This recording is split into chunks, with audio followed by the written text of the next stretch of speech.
The original intention of the film was just for my personal use, but I thought, with it being such a unique thing, that I'd like to offer it to anybody who wants to see it.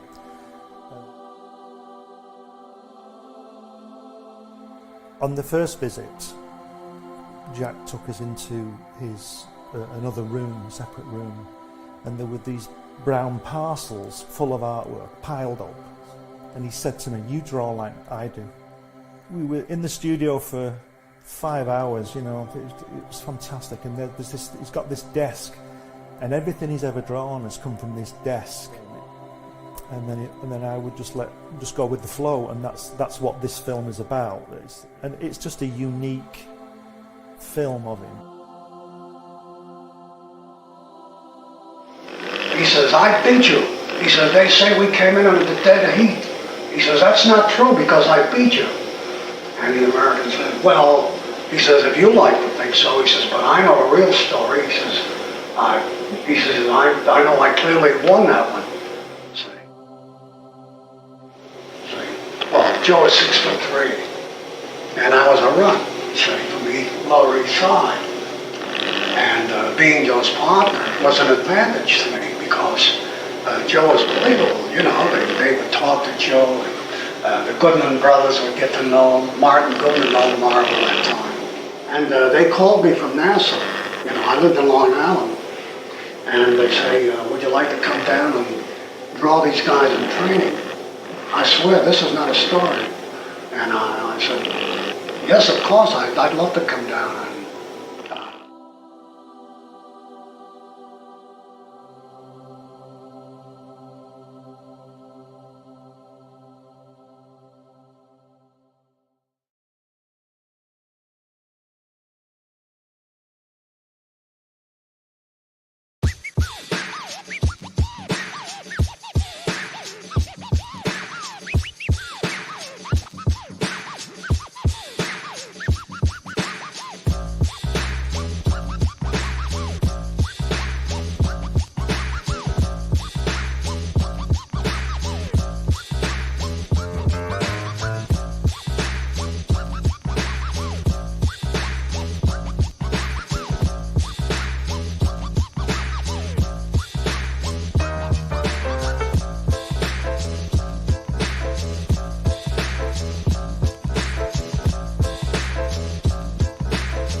chaperone can get our number. The world's in slumber, let's misbehave. There's something wild about you, child, that's so contagious. Let's be outrageous, let's misbehave. When Adam won Eve's hand, he wouldn't stand for teasing. He didn't care about those apples out of season. They say the spring means just one thing to little lovebirds. We're not above birds, let's misbehave.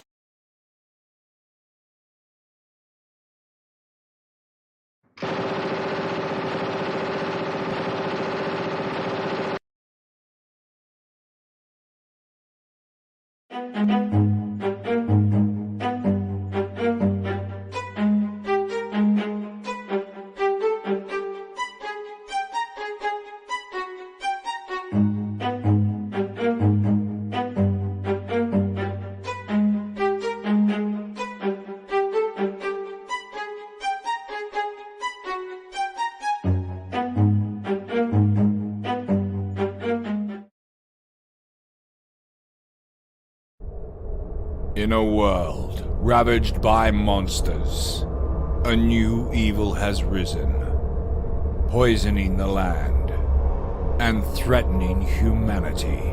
Now, the Monster Matador, along with the meanest and baddest kaiju killers, have joined forces to kick its ass.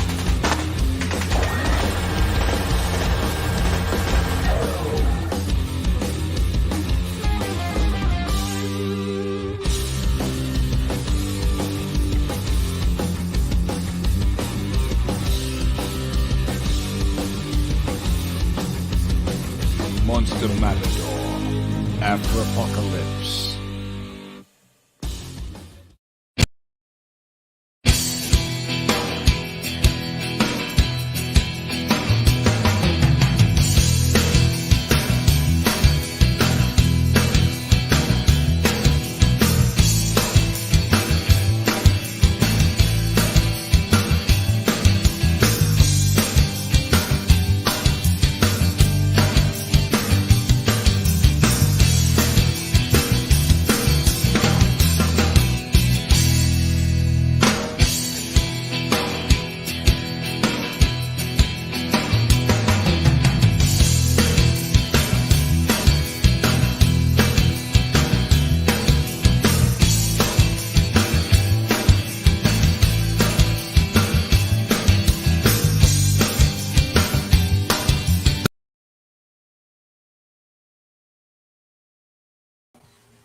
No, Glenn, your trailer is plenty long enough. I have to cut it short because I got 20 other people I'm trying to promote too.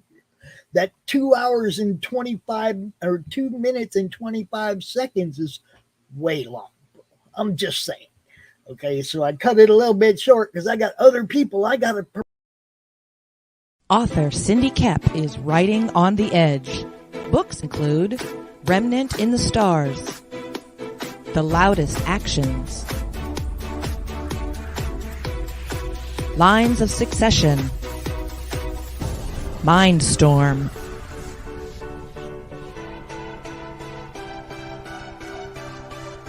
Condemned Courier, the Yerushalayim series, and Animal Eye. Find author Cindy Kep at CKOEPP.com today.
Comics Comic Network and comic-related madness proudly presents Madness Tuesday Morning Brew.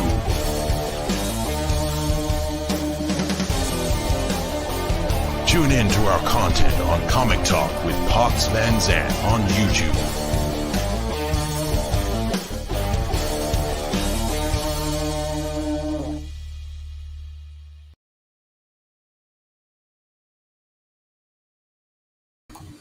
Hey, yo, what's up? Yeah, it's me. I'm here. I am really here. I'm also here with some friends.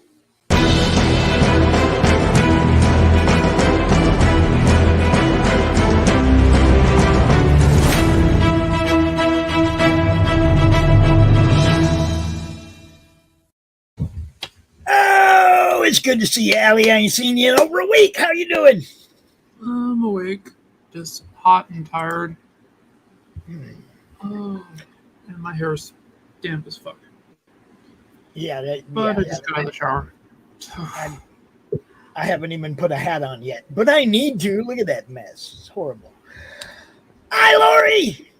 Speaking of hair days. Normally, I would have let Rich come first and give you the great introduction, but it says device is not connected. Oh, there he is. All right, parking lot. We got parking lot. Yeah, parking lot. Yeah, I gotta turn the camera around. Be quiet. Fuck. Where you at? I'm at my new job. Congrats. At my new job. Good. Got a new job. That's cool. Yeah, Congrats on your job.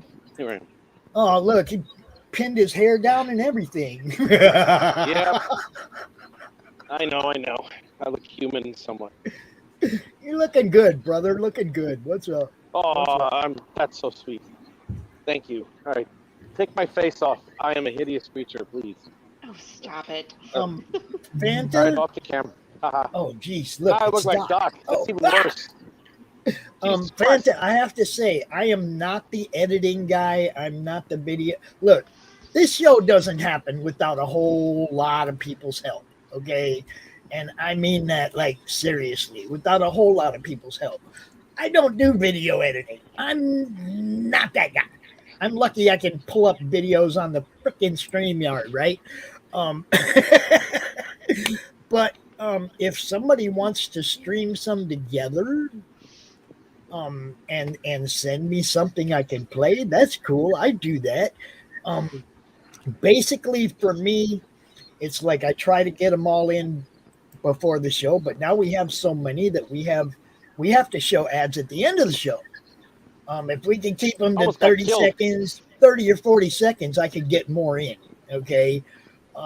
Glenn, I have to cut that off as soon as I post, as soon as it shows where they can get it, because that goes for another like 12 seconds with that. Just you can get it from the author. That thing lasts forever. You know, you don't need to make that any longer. If anything, you need to trim that down to about a minute. That would be ideal. That's the video I have is a little bit longer than a minute, and it fucked it up, so I got to change it. Most of them are about a minute, but between 30 seconds and a minute is good, because then I can get 10 or 15 of these ads in before the show. You know, I want to get them in at the beginning, because when the show's over, who hangs around at the end of the show? When the show's over, nobody hangs around to watch ads at the end of the show, right? So I try to play, and especially the ones that, you know, like... That's why they move movie trailers to the beginning of the movies, because they're called trailers for a reason. Yeah, and we have people that, you know, actually do help us out with donations and whatnot, and I want to make sure their ad gets played. You know, I mean, they're the ones keeping the show on. I want to make sure their stuff gets played, you know. So you see the Committed Comics, you see the Slaughterville from Laughing Rogue, you see Cindy Kepps all the time. Cindy has been throwing me $10-20 every other month forever since I started doing this. I'm going to play her ad at the beginning of every show. You know what I mean? I take care of the people that help keep us going, man. But it's all about promotion. This show is not so much about promotion.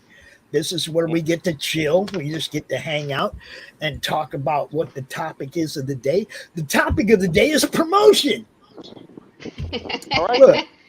Look, I've put a lot of work into this, into building a platform to help people that don't like to go out and stream, that don't want to be, hey, 30 minutes is plenty for them, right? They just want to get out and get their stuff seen. They send me a trailer because they don't really want to be out here, okay? But they still want promotion. Promotion isn't about a show. Promotion isn't about 5 shows. Promotion is about a whole bunch of platforms that network and promote each other and the people who use those platforms. Promotion is work, all day, every day. Okay, some of you guys don't have time to dedicate to promotion because you're working on your product at your job. Rich is on his way to his job right now. Okay, you see what I'm saying? I started doing this because a lot of my friends don't have time to. They don't have time to.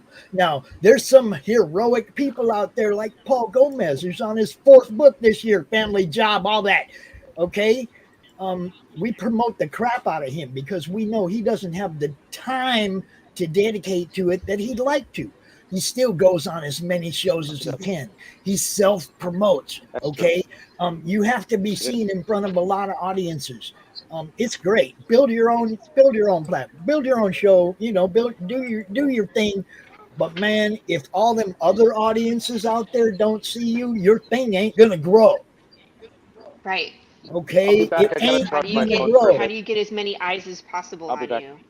Eventually, you're gonna come to a wall. You're gonna run out of your friends, and you're gonna need to branch out to other places to bring an audience to your happening. Okay, I network with a lot of other platforms that promote for that reason, because we're trying to get eyes on what everybody does. Now, look, if every single person has their own platform, it's going to be really hard for me to pick and choose who I have time to promote. Okay, right. It's going to be really hard. If everybody, how do we watch everybody's show? That cuts it down to where you can only pay attention to a certain few. Okay, shows like ours, platforms like ours, you see all kinds of people, not just me and the Cromniverse. You see all kinds of people promoting what they're doing. That's what a promoter does. Okay, a promoter doesn't just talk about himself. That's self-promotion, and that's very key to your product being successful. But if you're not self-promoting out on platforms where you'll get seen by people who don't know who you are, you're treading water, bro. You're just treading water. You're not swimming. You're not, you're not drowning, but you're not swimming either. Look, this is about it. Promotion ain't a game. Not everybody has camera presence. Not everybody wants to be on the camera. Not everybody wants to be out here. They just want a place they know they can be promoted. They know somebody's talking about their stuff in front of a wide audience. That's what they want. They want platforms they can go to. They want that. Don't discourage people from that. It's just, it's just you gotta, man. I work hard, man. And I see somebody out there belittling what I do and acting like, you don't need people like that. Don't rely on people like that. Yeah, okay. You don't have to rely on me. But if you book on my show, you're going to get your time. Right. I mean, you can rely on that. You can count on you're going to get your time. And it just makes me laugh when people are out there like, you just need to build your own channel. Well, where are you going to get an audience from? If you're not being seen anywhere else, harder. I don't know why people would want to do that. Like, seriously, find someone that's doing what you want to do and pick their brain. Like, that's how you learn how to be successful, is you find someone else that's already done it and you ask the questions. So it's like, start your own channel. A lot of people, if you don't even know how to be on someone else's channel, how do you make your own channel? You know what I mean? Like, that's just insane. Everyone needs a PT Barnum. Everybody look, if you have a stage presence, okay, look, I did radio a long time ago. This kind of came easy to me. Okay. Hi, Doc. If you have a stage presence, by all means, get out there, build yourself a platform, go on some other shows, bring an audience to your house. By all means. Not everybody wants to be a streaming sensation. Right. Okay. Some people just want to be creators, man. They just want to create their book, right? Just want to do my thing. Know, I mean, I don't mind being on camera. If you can get somebody else to do the work and it ain't costing you nothing, that's a no-brainer. Right. Hi, Doc. Well, this is part of the fun too, meeting other creatives that you have stuff in common. I didn't know Allie before I came on Pop Show. Well, yes, Allie, I did know you because I did Peter's show first. But I mean, it's like if it wasn't for me doing all those shows, I wouldn't have met Allie or Christy or anybody else. Doc, Pops, Chris. That's the whole purpose. Rich, it's networking, getting everybody to know each other and maybe get some collaborations that make even greater products. Right. Yeah. What's up, Doc? What's up, Doc? That's a lot of energy for a That's coffee. way too much energy at this I was time. like, Doc had. Oh, well, see, you came in, but I'm already halfway into my coffee. Bro, I've already had a pot. This is pot number 2. Look at that. Pot number 2, he says. Yeah. I like that. That's cute. Hey. Uh-oh. The boys are in their football outfits. Oh, what's up? Hello, Fanta. Hey, look, we got Master Dan, Joe, Mo. We got our football guys here now. They're playing football, yo. Nice. Better than me. Stay hydrated. Yeah. Hello. Hey, Joe. You guys hear me? Yeah. We can hear you. Oh, yeah, we got Rex, too. It's starting to blow up around here. Boom. There's my boy Rex. What's up? Oh, come over this way. Come over this way. Yeah. Yeah. Football. You bet. Luke, I'm not going to holler, but I can hear you. And the little guy's got my Vikings jersey on. I wonder what number that would be. I have no idea. It's 9. It's what? I need a new camera. 69. Wait, it goes 68. Oh, of course. Yeah, I know. So I know. Man. I don't know. I don't know. Reason. He's got my jersey. I know, Allie. It's like a dress on him. It's you like can't down encourage past Pop his when he knees. gets like this. What's up, Blue? Dang, we got past Master Dan. Dude, there is going to come a time, Dan, because you don't live that far away, bro. We are going to hang out. I guarantee it. And Fanta says once she gets home, she wants to open her channel to creators and promote people. That's Fanta, are you still across the pond? Did you move over there? No, she planned on being there for like 2 months. It was 6 weeks or something. Long trip over there. She planned that all out. And remember that YouTube are a bunch of censorious that keep removing my subscribers. Yeah, I hear you, man. Sometimes I'll see somebody's live and I'll be like, why didn't I get that notification? And I'll go look and I will have been unsubscribed from their channel. And I didn't do that. I had that happen to me on a few of them, onto a few different channels, which I don't understand. Rex, stop hiding behind your avatar. Put your pants on and come out on the street. Oh my gosh. You can take this man nowhere. So it is a sweltering hot day here in the deep south. Yesterday was the day that I was going to cut grass. So I went out, got ready, got started. Thunder boomer rolls in. Well, crap. I go inside, bring that big doggy in because she's a big chicken. Storm rolls away. I go back out. I get set up. Another thunderstorm rolls in. Wow. So now, today, beautiful day, wet grass, taller than it should be, and it's hot. So Yep. ask me if I'm going to cut grass today. Heck no. Wet grass? No. And this hot and humid, no. Mm-mm, no. No. Remind me where you're at, Doc. Where are you at? I am in South Metro Atlanta. Atlanta, yeah. I can't even remember how Oh. hot it's supposed to be today. Like, actually, I don't think it's supposed to be too bad here. It's only supposed to be 95. Yeah, you're Texas, right? Yeah, so I mean, East we've been Texas, West Texas. 102, 110. We're Are in you? like north. We're north of Dallas, Okay. so we're not even that far south into Texas. But it's like it's been Yeah. hot. Yeah. And we've had no rain at all. So it's been real hot and dusty. Yeah. You know? We got rain yesterday. It didn't help much. No, it just makes everything humid when it's that high. You know, everybody's sticky and gross.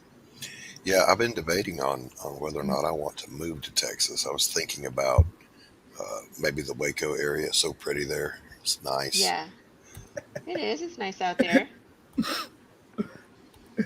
Oh, Apex. Too bad they're California commies. Holy crap! They're getting lit in the Was chat. like someone's worked up already. They're getting lit over there in the chat. That's for sure. Look, like I said, this is the one show that I don't really expect anybody to come out here and shill their stuff. We kind of just throw things around. Supposed to have coffee and chill. Coffee and chill. It's like, do we want to go there this morning? Yeah, this is gathering around the table in the morning, having your coffee, easing into the day. That's and what reading the newspaper and going, "Did you see that? Holy crap!" Do not get me started. Now you got. I'm gonna look. We have a treat right now. You guys are about to see something that we rarely, if ever, get to see, and that's Joe doing some work. Ooh. Joe Look does at that not perspective. do this.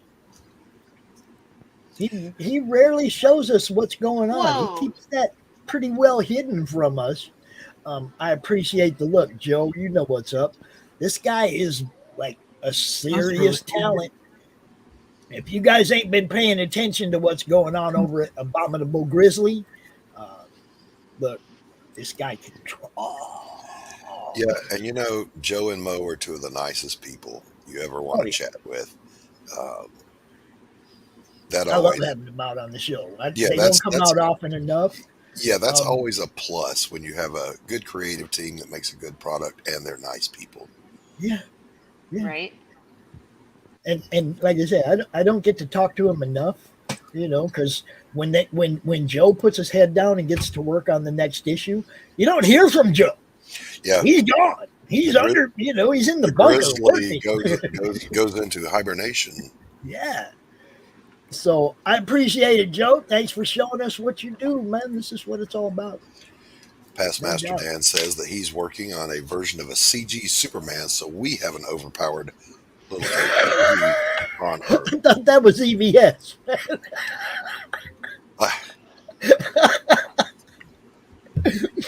Rex.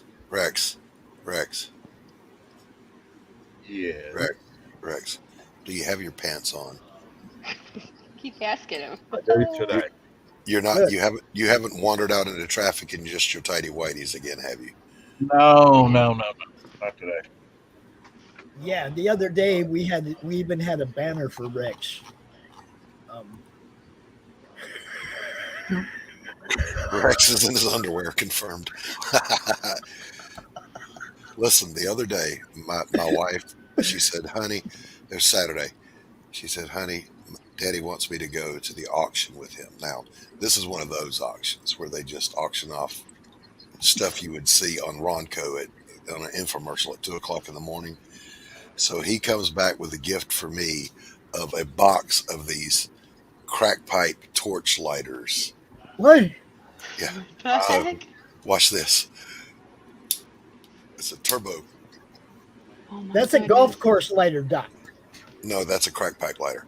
No, So see, out on the golf course, it's always windy. You can't light anything, right? So you got to have one of those, or a Zippo, trust or a me when I Zippo. trust me when I tell you that this was a welcome gift. So thank you, Tommy. A whole box of them.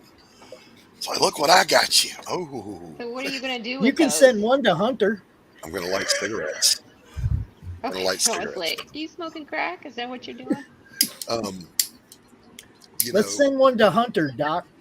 I'm pretty sure he's got stock in the company. What's up, That's Mr. the Hurley? Hunter I What's think you're. happening?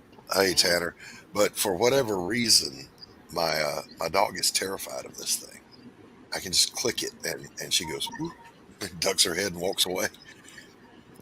That's weird. Well, yeah, my dog's weird. Oh, She's in Now- counseling. I now hope we she got gets Glenn better. showing off too. I'm gonna have to show you guys this. Hold on. Glenn's showing off too, because this we do have that mentality where we want to spread what you guys do and the beauty of it. And Glenn just dropped one on me. I got to show it. I've seen it. It is I think I beautiful. slept through it. No, it's like he just said.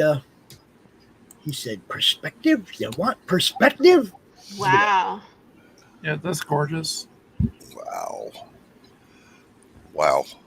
Some of the best artists in the world run through this show. I'm just saying. Is that Glenn Fleming stuff? Yeah.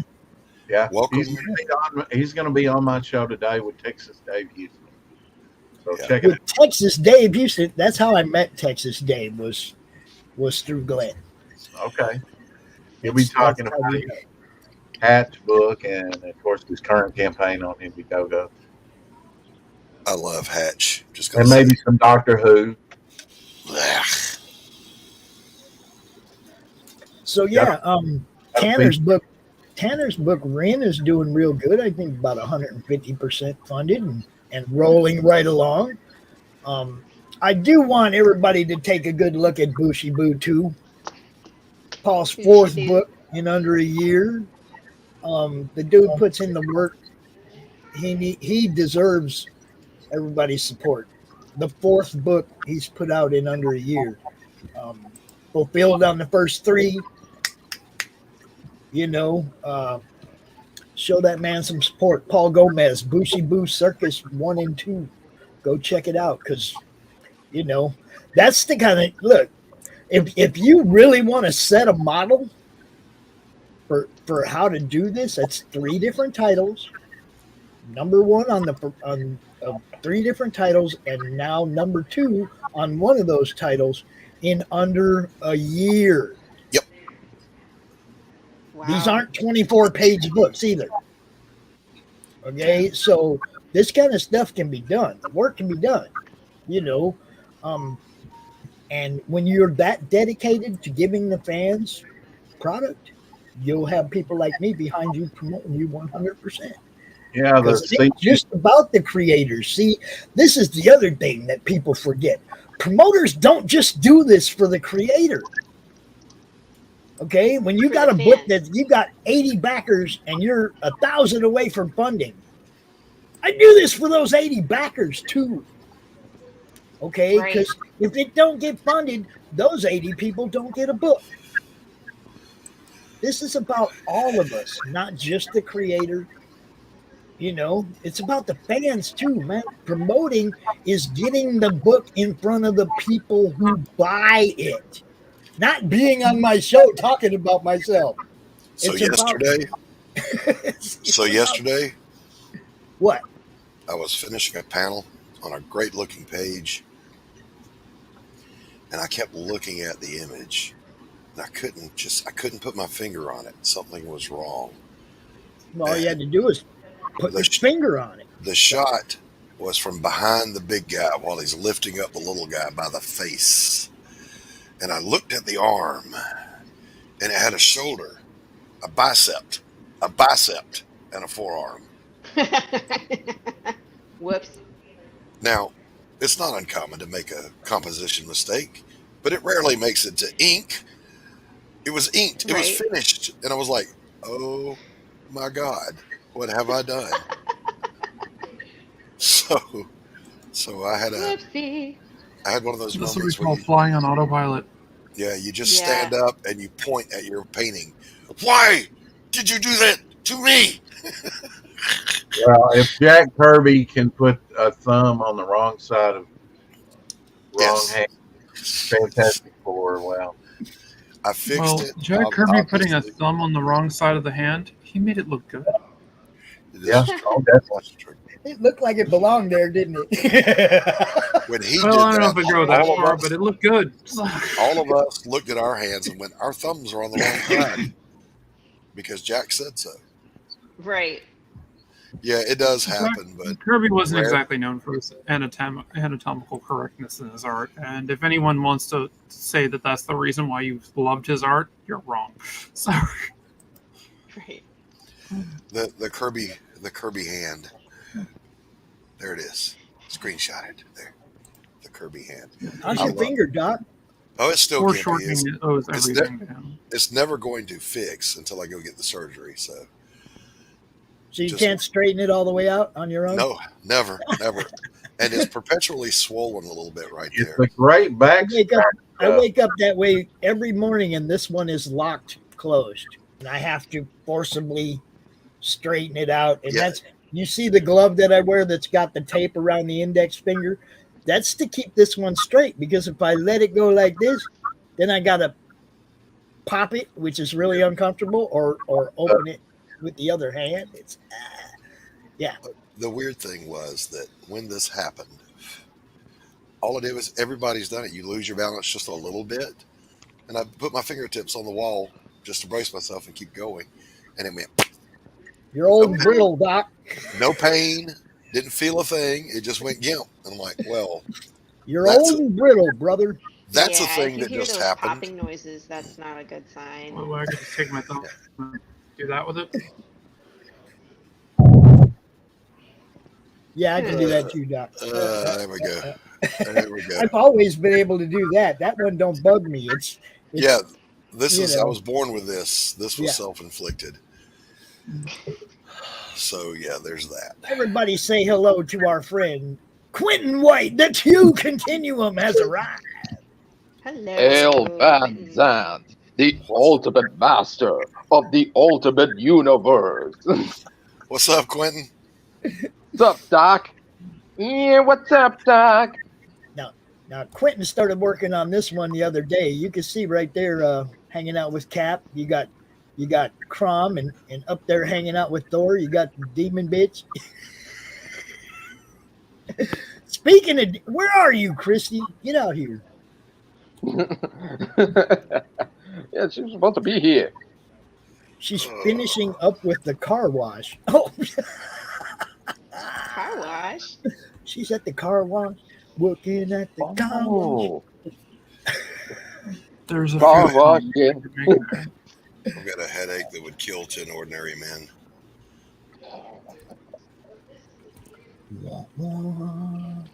Oh, look. I Doc, you're like this. bringing the show down. Sorry. I was gonna say, Sorry. everybody. Everybody, shh. All right. Don't talk. Don't talk. So lots of crazy stuff going on out there. We all know it. But in our little world of comic books and creating comic books, there's nothing but good stuff, man. There's so many good books, and awesome networking going on. I see people that didn't know each other 6 months ago that are putting out getting together and doing some team ups on some awesome stuff. Doc, you and Rex, how long you known each other? Yeah, let me say this about that. I met Rex just a short while ago, doing some pages for Rex's anthology. It's a story called Grave Tales. The art for those pages is so much better than my art for Pariah Blood and Mud that I may start completely over on Pariah Blood and Mud. Wow. That's saying something right there. Oh, Dan, you're gonna have to check your math, bro. You're gonna have to check your map, bro. What's up, Doc? What's And good? there's one element, Doc, that I want to talk to you off screen about. If you make any more changes, I will kill you dead in your chair. If you make a change, I'll kill you dead. I said, just. I guess I'll have to die because I would like to work this in. Oh my God! Oh my So, God! like right here in this panel, It'd be one people that have met each other within the last year. Allison and Doc have worked together on stuff. Doc and Rex are working together. Lori and Allison are working together. It's not just a promotion network. It's Lori and I networking working as together. well. You know, I mean, I encourage everybody to cross promote, to network, to get to know each other, to talk about each other, because you all have your own fan bases. Bouncing them off each other helps create a larger boost for everybody. That's the whole point. You can sit in your own Nobody yard and loves talk me. to your friends. Nobody loves me. And your I have no fans. and your friends will just be the same people you always talk to. Or you can walk out on the street and talk to some other people too, and maybe talk to some of their friends, and their friends find out who you are. It's about networking, man. That's really the basis of promotion. If you guys aren't all talking to each other and talking about each other, then I'd be out here by myself talking about you guys one at a time. You see what I'm saying? It's like this thing grows because everybody wants to be involved. But not everybody wants to be a streamer. You know, I don't mind streaming, and occasionally I stream on my own channel. Occasionally. There you go. There we now we're talking. But there is the money to make that happen, Dan. I get you. You know, I mean, we've given that much to Ukraine in the last 6 months. So. Well, oh, okay. Because I was gonna say he's kind of close to the number of people there in the United States. I believe it was last around 330 million. So. Yeah, well, that's only the citizens. A whole bunch of people here that aren't citizens. You know? No, that's based off of there's a bit more to it than that. Yeah, I'm just saying. You know, we have a lot of people here that aren't counted. Yeah, but it doesn't go much higher than that. You don't know where to go to. Why don't you go where fashion sits? I do want everyone to make $1 million. That's why I'm, that's why I'm doing this. Look, anybody that's ever looked at the Facebook group and looked at the mission statement for the Comic Related Madness, the first thing it says is, I want you all to succeed. It's the first line. I'm not doing this. Look, Fanta, I want to come on your channel and out Southern you. I'll bring Rex. Be nice, you guys. We can have some Alabama, some Georgia, and some Arkansas. 13 more subs for Apex. Get him to 500. If you're not following Apex over there on YouTube, go check it out. He also does all kinds of same kind of stuff we do. But, if you do build a platform, don't just build a platform for you. Build it for everybody. Apex is good people also. If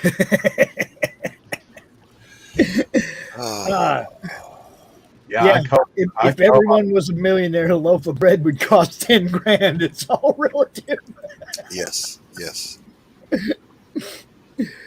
I co-host with Apex Saturdays at midnight, so check it out. We do. Hey, Glenn Fleming, good to see you, sir. Always good to see you. Rex, also, when you started out, you started out what, 6 months ago, maybe a little longer, not quite 6 months ago. 7 months ago. Yeah.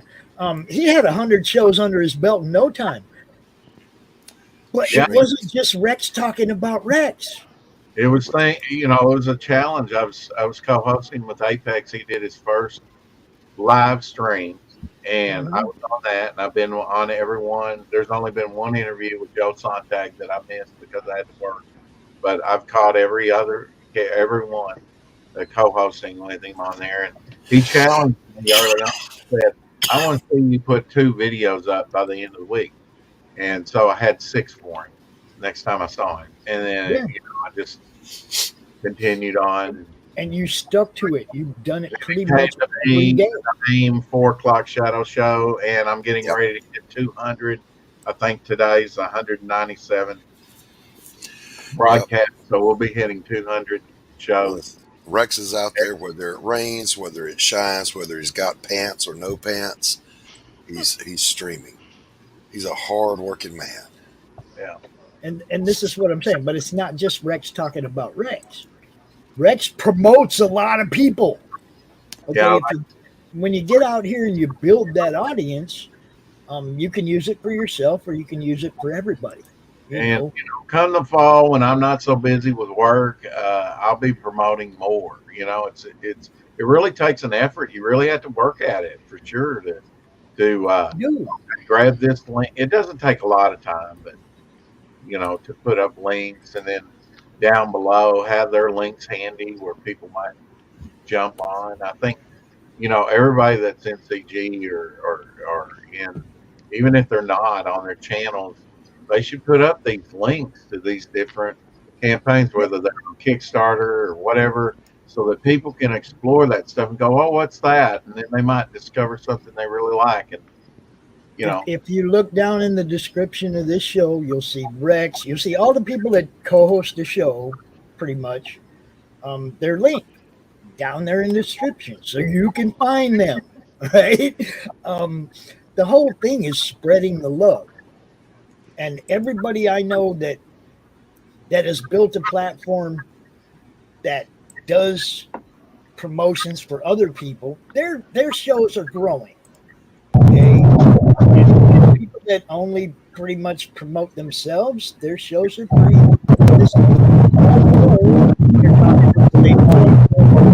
Who's got the music? Kill it. Kill it. What's up, Steven? Steven. Hey, how's it going? Hey, hi, Rose. I see Rose out there. What's up? Rosetta, hi, hello. Stephen B, good to see you as always, my friend. It's always good to see you. So, when I see somebody building a new platform and they're bringing other people out on their platform, then I'm like, yeah, that's how it's supposed to be. And I'm real happy with that, But don't think that you're going to build a channel of your own without the help of everybody else. Doesn't work that way. Right. You have to network with other people. They have to know about your show to tell their friends about your show, right?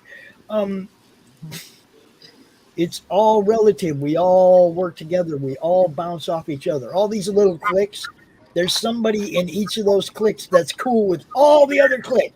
So they all bounce off each other. That's just the way it works, man. And it's the same way when you were at school. There was a different cafeteria table with a different group, but there was one person in each one of those groups that was cool with all the other groups. That's how they interacted. Not me, I was skipping school. So here's the discussion question for the day. Everybody here has smelled Play-Doh. Describe that smell. Describe the smell.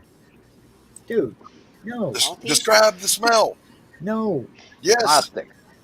Plastic. 4 kids and so much Play-Doh upstairs. I do not want to. Man, don't take me into that. You just took me totally out of the show, Doc. Play-Doh. Are you saying I got admin rights in here? I think I can mute them. I have built some really cool stuff with Play-Doh. When the kids are up there playing with it, then I'll start messing around and I'll be like, check this out, and I'll show it. Oh, that's Darth Maul. Yeah, it's a Play-Doh Darth Maul. Check it out. I'll mess with them. Says it smells acrid. Acrid. And he unpacked his adjectives. Yeah, that's no doubt. Everyone, So yeah, I got in a discussion on Twitter this morning about promotion, and just felt like somebody was telling everybody, don't rely on people that do promotion.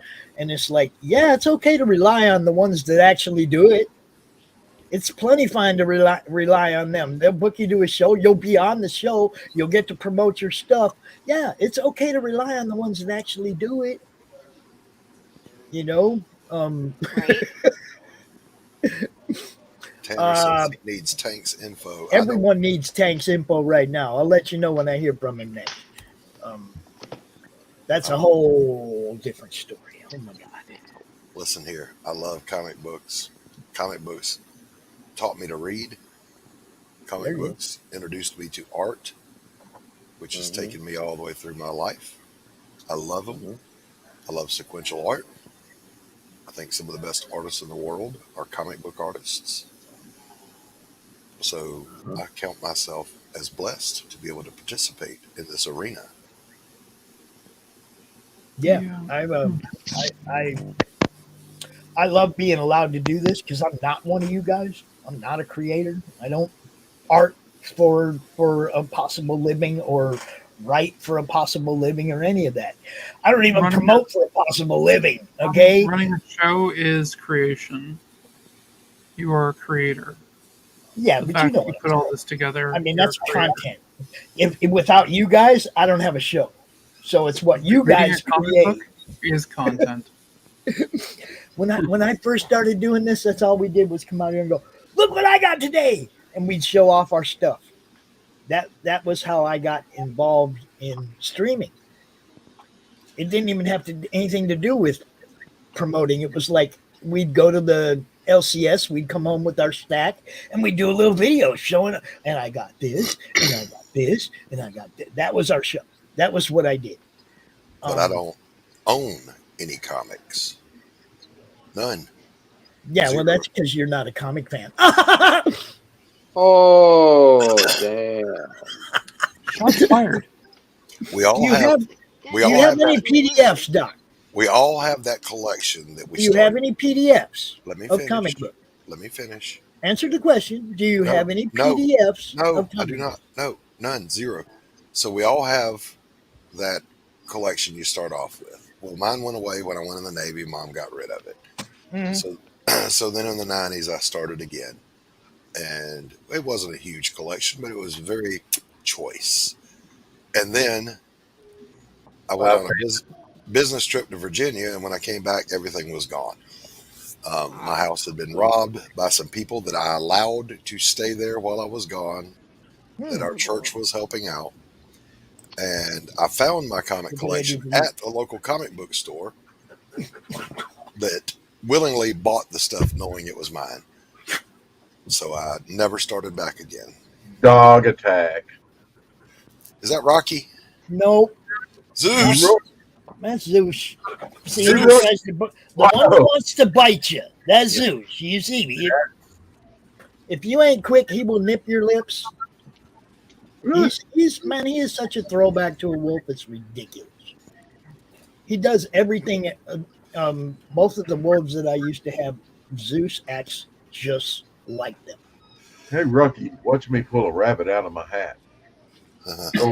Possum out of the lake, or muskrat out of the lake. He pulls stuff out all the time. But yeah, he will bite you on the lips, just like a wolf pup does when you feed a wolf pup. He does that shit, and he's very much a throwback to a great granddaddy somewhere. Have a great evening, Fanta. Love you. Have a great trip. I said nibble. Not nip. Nipple lips. Nibble. Nipple lips. Just let that hang there. It was Just like kidding. the Jerky And Boys. I'm, call that dude honestly, Lammy Nipple Past Chops. Master Dan, that could be a positive female feature as well. I'm just, yeah. Yeah, listen there, Lammy Nipple Chops. Fanta, I wish I was rich like you so I could go on a overseas vacation for weeks. Man, did you hear all the mess they went through, Doc? Yes. That doesn't change my sentiment at all. Yeah, and the rich like her part didn't work at all because they were funding that trip and and got burned and had to like fund it a second time, more or less. Yeah. They literally did have fun the second time. So yeah, not rich. Yeah. I don't think none of us fall into that category, except Tanner. I used to be financially secure. I know, Fanta. I know. I'm not going to say that I've ever been rich, but I've been comfortable. This guy, he's rich. Hey, how's Everybody everyone knows doing? he's rich. What's up, Tanner? How are you? We're doing good. Just sorry I didn't get here sooner. I was dealing with the VA. Oh, that's always a joy. Yeah, right. So I had an idea on how to fix VA medical, Tanner. It absolutely solves the problem. Tell me what you think. Okay. You disband VA medical completely, and you reopen all of the closed active duty military clinics to the VA, and you staff it with hospital corpsmen and medical officers and nurse corps, so that they receive the exact same care active duty personnel receive. It's efficient, it's top notch, and you're not paying a lot for it. You know what the problem with that is? Tell me. It makes sense. I know, right? Yeah. You're asking the military to do something logical, Doc. No, not the military. The VA is not the military. Well, the government. Okay, even worse, the government. Yeah, because we used to, I think it was at the Paris Island branch clinic, we used to see veterans and their families at the permanent party sick call, and they were in and out. They got great service. They never had to wait for a thing. And they would tell us the horror stories about having to go to the VA and other places. Well, I'll tell you about the Navy. Like we had some corpsmen when I was stationed in Iraq, and I remember I go in there, and the Army had no problem deploying me, and they looked me up and down for some of my issues, and I can't remember the rank, but looked like a major for the Army. I don't know. It was an oak leaf, but this lady comes in, and she goes, "Why are you here?" I was like, "Oh, because I'm hurt." And she's like, "No, like, why are you in Iraq?" she goes, "If you were in the Navy, you would have never have deployed." I was like, "Oh, well." Now, not in the Navy. Is probably not true now. But when I was on active duty in the 80s, I was astounded at how little Army and Air Force medics were allowed to do. It was the FBI at the door. I told them I don't have time for them right now. Okay. So literally we were doing cross training, and I had an Air Force E5 come out with me to the battalion aid station at Camp Lejeune. And I'm doing all the things we do. We're sewing people up. We're doing IVs. We're doing everything, you know. And he kept going, "Don't you have to get an officer to do that? Don't you?" "No, dude. What do you do all day?" "Oh, we mostly just bandage people." I'm like, oh my God. So, but I'm sure they're better now. I've heard lots of great things about the current age of Army medics and Air Force medics. But back in the day, if they wanted advanced training, the Navy gave it to them. Well, I believe it because, like I said, those corpsmen were on point. I mean, I'm not gonna diss our medics because it definitely has gotten a lot better since the 80s. But I'm sure we learned how to stick and take care of people. But I guess they recently took that away. I talked to my old soldiers and we don't do that no more, Sarge. Yeah, here's the astounding thing: a basic medic from Air Force or Army is also an EMT, and they can stop at roadside emergencies, whatever. The hospital corpsmen who train them are not allowed to do that. That's insane. An IDC corpsman is the same thing as a PA or a nurse practitioner, but we can't stop and render advanced aid. We can put a Band-Aid on a boo-boo if you're in a wreck, but if we actually treat what's wrong with you, we would go to jail. That doesn't make any damn sense. I mean, the back of my car used to be better equipped than an ambulance. Just saying. But not no mo. I think the only thing in my trunk right now is like a half-eaten Hostess Twinkie and, a quart of oil. So comics, what's everyone working on? Comics? Yeah, comics. I do have a I launch thought this party was on just a Thursday. complaint about life show. we do have a launch party on Thursday for Lee Newman. Sissoni, I think is the name of the book, right? Sissoni? We're going to be doing. I don't know how you pronounce it. Yeah, Sissoni or Sissani or Sissone or I don't know. But we'll be doing a launch party for him on Thursday night. Allie, I wanted to ask you, because we didn't game last week, are we going a whole month before gaming again, or do we do it this week? Next week. Okay. I want to wait for the heat. I need the heat to break. Okay, I'm just saying it's like when we miss one, then it's a whole month before we play again. You know, Yeah, but like, or months between play. In this case, I need the heat to break. So I need it to cool off because I'm barely functioning right now. Steven. Yeah. And I'm sitting next to an air conditioner. Yeah, we need to get you some blackout curtains up over in there. Steven, why are you hiding behind your avatar? Get yourself on camera. You know the rules. You know the rules. All right. What are the rules? What are the rules? Camera. My rule for Steven is that he's got to put himself out there so he can't hide behind an avatar. There you go. Heck yeah. Just got to rip the Band-Aid off. I mean, hell, if I come out, anybody can. Just saying. I fell like the ugly tree and bounced off every branch on the way down, and I'm here. Yes, What's he up, did. Steven? There you go. And now we got the guy. This is the guy, Lee Newman. We're going to be launching his book on Thursday night. Give everybody a little taste, Lee. What's up? Hey, Lee. Guys. Thanks for having me on. Crowded house today. What's up, Lee? So Thursday, I'm going to be on with Pops, and we're going to launch my comedy and capes book, is how I've been describing it. It's like Kick-Ass meets The Tick meets a Judd Apatow movie. So it's very kind of street level comedy, a lot of physical stuff, a little bit of lowbrow humor, but still good stuff. And yeah, I'm pretty stoked. We've got some pretty rad rewards. I've got some vintage homage covers that we did. How do you pronounce it so we get it right? Okay, so here's the deal. I am sure that a ballet dancer or some French-speaking person will tell me that I'm doing it incorrect, but I believe we've been saying Sassone from the start. It's probably more. But I'm not going to sit on the other side of a table and say Sassone all day. So I say croissant too. So you know what? Come for me. Hey, Lee, you had me at the Tick. Just saying. Oh, good. It's a lot of fun. It's been a lot of fun to write. It's a one-shot, but we do have it scripted for a 3-part micro-series if it does well. So, right on.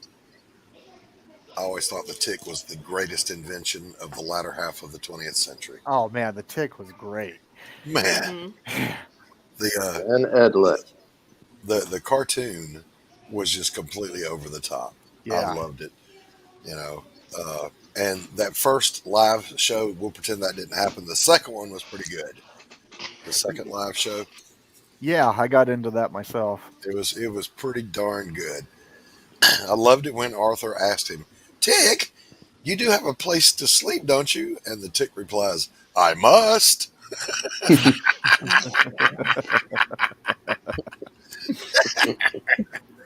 I have pockets. If that stuff is up your alley, you're going to love this stuff, Doc. I mean, like, the guy's whole shtick is he uses the power of dance to fight and has indestructible feet. All right. Completely unnecessary. Absolutely wonderful. Hey, you know what, though? I always loved this. Somebody asked Ben Edlund, how strong is the Tick?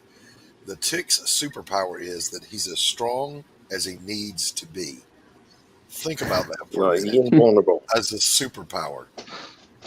Oh, Hulk gets stronger, madder he gets. Yeah, but the Tick is as strong as he needs to be in any given situation. Just saying. How do you beat that? By Hulk, showing up and saying Hulk smash, and he grabs him like Loki and just boom, boom, boom, boom. Ragdolls him real quick. But then the Tick needs to be stronger than that So No, then he needs medical and assistance. says, "Spoon!" And the Hulk is Like a Timex watch. You take that licking and keep on ticking. That's it. That's it. Strong as he needs to This, be. this is why I don't have who can be who posts on in my group. It's exactly why, because it always degenerates. I'm just telling you. How do you beat as strong as he needs to be? You don't. What good is strength against fire, Human Torch? What good is strength against fire? Well, remember, his other one on camera is "and nigh indestructible." See, this is the problem with OP characters. Invulnerable. This is the problem with OP characters. They, you know. Yeah, but I mean, he's not really overpowered because he's kind of stupid. That's exactly right. His vulnerability is he's dumb. Well, like the Hulk is smart. The Hulk is a genius compared to Yeah, I know, right? The Hulk is a genius compared to the Hulk. No, not the MCU I will call you Hulk. Speak because that's what you do. We're not talking about the MCU Hulk. We're talking about the Hulk. Okay, he puts The together OG one syllable words in 4-word sentences. That's the Hulk. Okay? I liked when he was Professor Hulk the and he was helping 1960s Spider-Man Hulk. out. Yeah, Hulk smash puny human. That's Hulk, right? You know. Oh, I mean, the Tick. Bad man I mean, dropped street on dog. Hulk has gone through many different incarnations in the comics themselves. I mean, Brain Hulk was, Peter David wrote heavily about that, and that was during the late 80s and 90s. Yeah. I was helping I just never Spider-Man. was a fan of the Bruce Banner version of Hulk. It's like, Well, he wasn't always the Banner version. He was just smarter. I mean, if you looked at that's what I mean. I call it the Banner version when they try to make it like Joe smart. Fixit was definitely not the Banner version. The Joe whole- Fixit Hulk was weaker than the standard Hulk, and he still beat the Thing when Thing had amped up his strength. Yeah, I mean, it's all who writes what where the story goes. But I mean, I just Well, was it's mostly never a Peter fan David. of the Hulk that could keep a serious conversation with Doctor Strange. I love the Defenders, but no, Hulk's supposed to be over there making coffee with Valkyrie. He's not supposed to be having an in-depth combo. When you're talking about the Defenders, the core Defenders, when Hulk and Namor are the weaker members of the team. Yeah, Something to think about. Because you got the Surfer and Doctor Strange. That was a very powerful incarnation of a team right there. Oh, that's But one those of the guys- most powerful teams in comics. Without Doctor Strange, that's a fight. It's a fight half the time anyway between The problem with the Hulk and Defenders Namor and was they whatnot. didn't like each other. Yeah. So Yeah, they exactly. were never organized. So if they went up against a group like the X-Men, which are highly trained to work together as a team. All right, Grizz. Be good, bro. You come back anytime, bro. You know what's up. Y'all go check out abominablegrizzly.com. Go check out Splinters of Yggdrasil. Look, there's some good stuff and it's priced right. 4 books into the series. Can't beat that. Just go check it out. What Stan Lee said was, I always get the question, who this character against that character, who would win? He said it's up to the writer who I want to win. It's power of plot. Yeah. Which, by the way, brings us full circle to they're all only as strong as they need to be for the story. Well, it's power of plot. That's what we need by power of plot. I completely agree with you, Doc. Sorry. I mean, somebody asked J. Michael Straczynski what the top speed of a Star Fury was, and he said as fast as it needs to be. Mm-hmm. Yep. So that Gracie, hello. Wait, Rex, what's your dog's name? Abigail. Abigail. Hello, Abby. Abigail. Abby, what's up? Abby, we're over here. Look at the speaker, Abby. Look at the speaker. She's like, no, I'm getting petted. Leave me alone, man. I've showed Rex the pictures. I'm My getting favorite loved dog. right now. Look at that. Rex, she said, I'm getting some love right now. Leave me alone. My favorite dog that died last year looked exactly like Abigail. I showed Rex the pictures. So it tugs at my heart to see little Abigail there. All right, get down, man. Jack Russell. Eagle Rider in chat brings up something interesting about the truth, as truth has two sides. The truth is a three-sided sword. Well, yeah, that's true. The truth, the lie, and something in between. Doc, you going to get with me later? Yeah. If you want to get to the bottom of the truth, listen to both sides and make a judgment based on facts. Yeah, well, a lot of people are stuck on only one side of any argument. Nobody wants to hear the other side and decipher where the middle really is. I like what Indiana Jones said. He said, if you're looking for truth, the philosophy class is down the hall. We deal with facts. Yeah. So true. That's a fact. The Indiana Jones episode. I'm not sure how fully I agree with that statement about philosophy, considering philosophy is basically observations of the universe. So. I don't know. All I know is I got out of advanced trigonometry by taking advanced philosophy. So I studied astrophysics at MIT. Don't talk to me about math. No, what I'm saying is I can't do I studied math. black holes, and I can explain to you why you will never fall in but die upon approaching one. Even though my degree required 2 high-level maths. I got out of one of them because they exempted my military education. And then the second one, they said, well, you can take advanced philosophy instead of that. I was like, sign me up, baby. Well, Pops, I'm going to bounce. I've got some stuff to get ready. I'll be listening. I'm going to get some stuff ready to mail. Please stop that. Good seeing you, Rex. Got to get that stuff. Good seeing you, Rex. Rex, I'll give you a call in just a little while. Okay, sounds great. All right, buddy.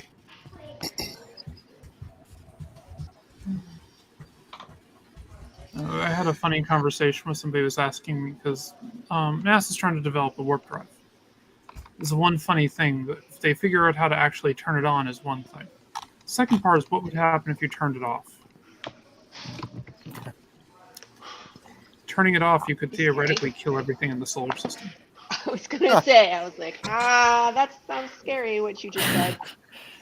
Can you destroy the Earth? I hope not. That's where I keep all my stuff. Right? Let me come back to the tick. See, the tick relates to everything. Just saying. It's unlikely it would destroy the Earth, but, because if they use the warp drive, they would probably try to move outside the solar system with it to another place, but they'll wreck that place real good. Right? It just doesn't Just end. Just like crossing the streams of a proton pack. Don't do it. But that worked out. Don't cross any streams. Let's just put it Don't cross the streams came from men talking at the urinals. I totally know what it means. Don't cross the streams. Thank you. I know what it means, and I don't have that problem.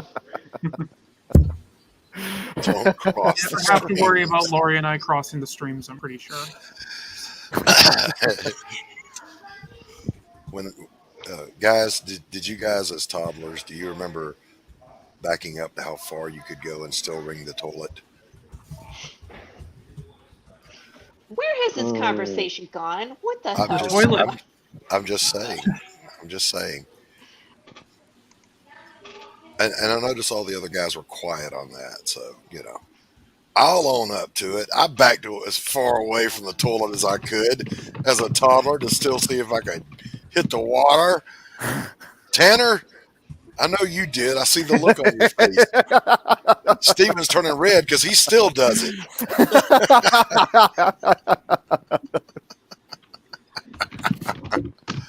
I mean, hey. Quiet, right? Lori, how did men get control of the world? I was really gonna need to say, know should this. we just start our own show at this point? Like, what is going on? Well, voodoo bitches is definitely a thing. It's gonna get My sister said she could do it. Voodoo bitches. She was Take wrong. over.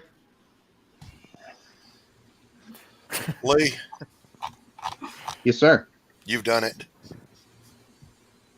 Doc is I just made not it off. letting this go. What was that? Epicenter. Good job, Epicenter. Epicenter? Hey Lee, is there anywhere where we could see your comic before it comes out? Oh, totally. Actually, on Global Comics, I have a 4-page preview up right now with some behind-the-scenes stuff as well. Hang on, I can drop a link. Yeah, I can drop a link in the chat. Do that. Drop them links. And I see Quentin is still using his high-tech camera mount. What cup is it today? Same old cup. It's a Starbucks.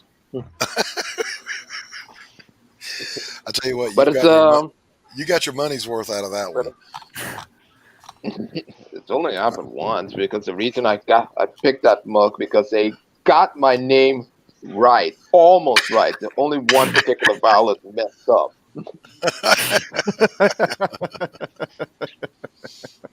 I mean, they got my first letter right, the second one, the third, the fourth, the fifth, but then there came the sixth letter. You were asking too much of them. It's too much. I looked at it and said, "Oh, that's nice." And they got my name right. And then all of a sudden, wait a minute. Stephen, how many prints you got ready to go? I was supposed to be getting a package from the printing company tomorrow. So, how many originals? How many originals? That you're having prints made of. So far right now, I think it's went up to 6. All right, cool. Stephen's getting ready to go do the Gaming and Comics Con in Tampa. Infinity Toys Comics Convention. Nice. Yeah. That sounds fun. Stephen, where are you out of? I am in Florida. Okay. Not far from old Tanner there. It's like I'm only 2 hours away from Jacksonville. Do you know where Osceola is? Vaguely. Well, that's where the convention is. It's at Osceola Heritage Park. Okay. Nice. I might have to check that out. Sorry, I wanted to check the update on Epicenter. Yeah, Tanner. Yeah, I was like, Tanner Epicenter. tripped us all out because he was on the stream the day before SavannahCon, and then the next day we're doing SavannahCon, and here he comes walking up to the table, and everybody goes, "Is that Tanner? How the hell did he get there that fast?" He lives down there. Oh, good, completed. All right. Hey. Yes, who's here? Hey, what's going on, brother? Hey, What's up, Rich? Hey, man, you guys Rich. got a today. Huh? Why? It's all What you doing, pasta. Rich? How you doing? I see you, Tanner. How you Hey, how doing? you doing? Now you're on a bus? What the hell, Rich? I'm on a bus. busy. Yeah, I'm going home. I'm free. Oh, okay. I'm not busy. You're going I'm home. sitting down.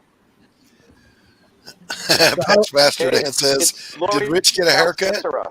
Yay! I'm good. All of them. Yeah, I got them all cut. Every one of them. Every one of them. There you go. You can go check out Lee's book and get a sneak peek right there.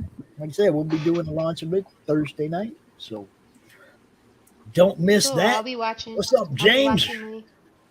I'm excited and terrified. I know it is. It is the first time, but you know what? You'll be fine. You're not. This isn't even your first time, though, is it? No, it's just the first time it's been like, hey, look at Lee's thing. Usually it's like, hey, look at this thing somebody else is doing, and Lee's there. So it's a little different.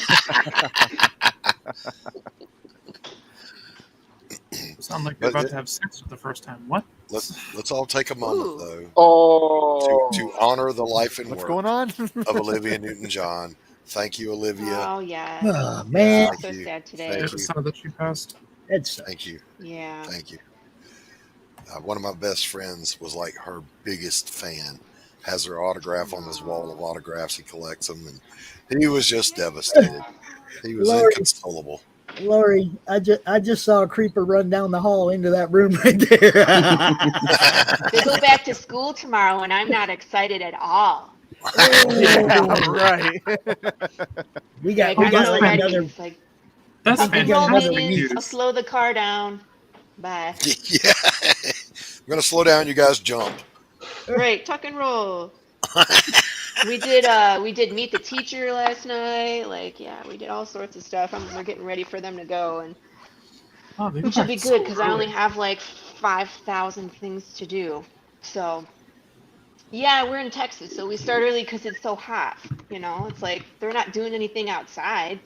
We might as well Our sit kids in the went back last classroom. week. I mean, Yeah, not They my did, kids. yeah. My kids are grown, but I think we got another week before the same with Munchkins my go back to kids. school here. Supposed to But be a Georgia thing. yeah, yeah, my wife works for the Yeah, school it's a system, southern so thing. It's like once it gets August, it's like no one's outside anyway. It's too hot, so might as well just go in the classroom and yeah. do But when something I was productive. young, we didn't go back to school until after Labor Day. Yeah, That's how that's a lot still of how like in the north, that's that's still how how it it is up still here. is.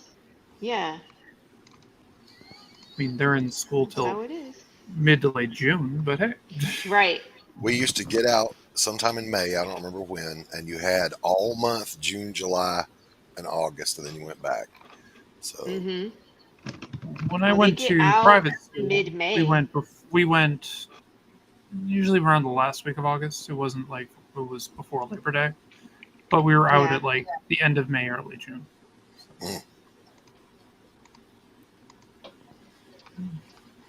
I mean, that's how it was for us when we were in Michigan, but here in Texas is different. And it's like, it's okay. I mean, it's just they get out earlier and they start earlier. It's the same. It's the same There's amount of nothing time. wrong It's with it. just, yeah. Lori, did you know you are on another channel right now? I am. Which other channel am I on? I think Andrew just went live with your interview. The one I mean, from he Path just, of the Pale Rider that we did in like April? I guess, let's see, it's dated today, but you know, maybe he's showing, stream snipe maybe it. Like, I he's haven't showing been on old Andrew's content. show since before. It was like April. That's hilarious. Well, yeah, there's Yeah. two of me. I've successfully cloned myself so I can get enough work done. So, yeah. So that's But yeah, I another mean, thing. go ahead. That's another thing people will do. They instead of rebooking Lori for a show, they'll show the replay. I have no It's cool. recorded content unless there's no other way to get you seen than to do a recorded segment. But I'll get you out here live, and I'll get you out here again live. I won't show the last recorded segment again. That's funny. I mean, Andrew Hail, just wants to run Nita. through some of his old stuff. There Which you is go. cool. Nita, I sent you the link. You are welcome to join us. As Yeah, in the always. north we have these things called snow days, so it We have just them doesn't too. matter. Go back You later. know, so- you know what's funny about that? When I was a kid, there wasn't no goddamn such thing as a snow day. Your ass You went to didn't- you didn't school live no in New matter England. how much. I mean, if You it didn't wasn't a live in New blizzard England. where you couldn't see the street in front of you, Again, you you went didn't to live in school. New England. 7 inches of snow. No, I lived in uphill, Minneapolis, both ways. where snow drifts are 8 feet high. You Yep, know, I call that mean, Tuesday here in the winter. So yeah. Well, Yeah, in pretty much Minneapolis, it's just look, Tuesday. there's no snow days, and there are days when they're here. You get 2 feet of snow on the ground, and they're freaking out. And there, it's like you get 2 feet the first week of winter, and it just accumulates after that. You Yeah. know, I mean, it's like here the snow will melt and come back. There's no, we there had should be snow no drifts such so thing high. as a We snow had day. snow drifts so high around here that people were sledding off their roofs. Yeah, we used to do That's that all the not time. Hilarious. Second story, That literally sled off the the roof roads into were the so snow badly drift down the closed, side of the house. they had to move I've in had to military dig out of machines my to house break the snow. before. I've had to dig out of my house before because the snow drift happened to be up against the doors on 3 sides of the house in Minneapolis. Yeah, that's, I said, 3 sides of the house. welcome to New England. Dig out.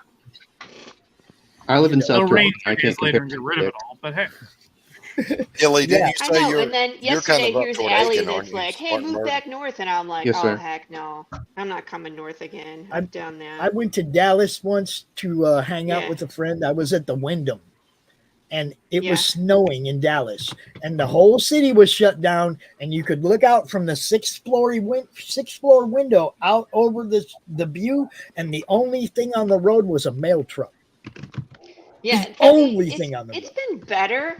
Like they actually, I think after the last couple winters where it was like really bad, like we had those couple cold snaps and like people couldn't do anything. We were shut down for like a week and had no power Your for power a week. got over last year. taxed. Yeah, Blew everything out. It was last year. The year before was the worst one.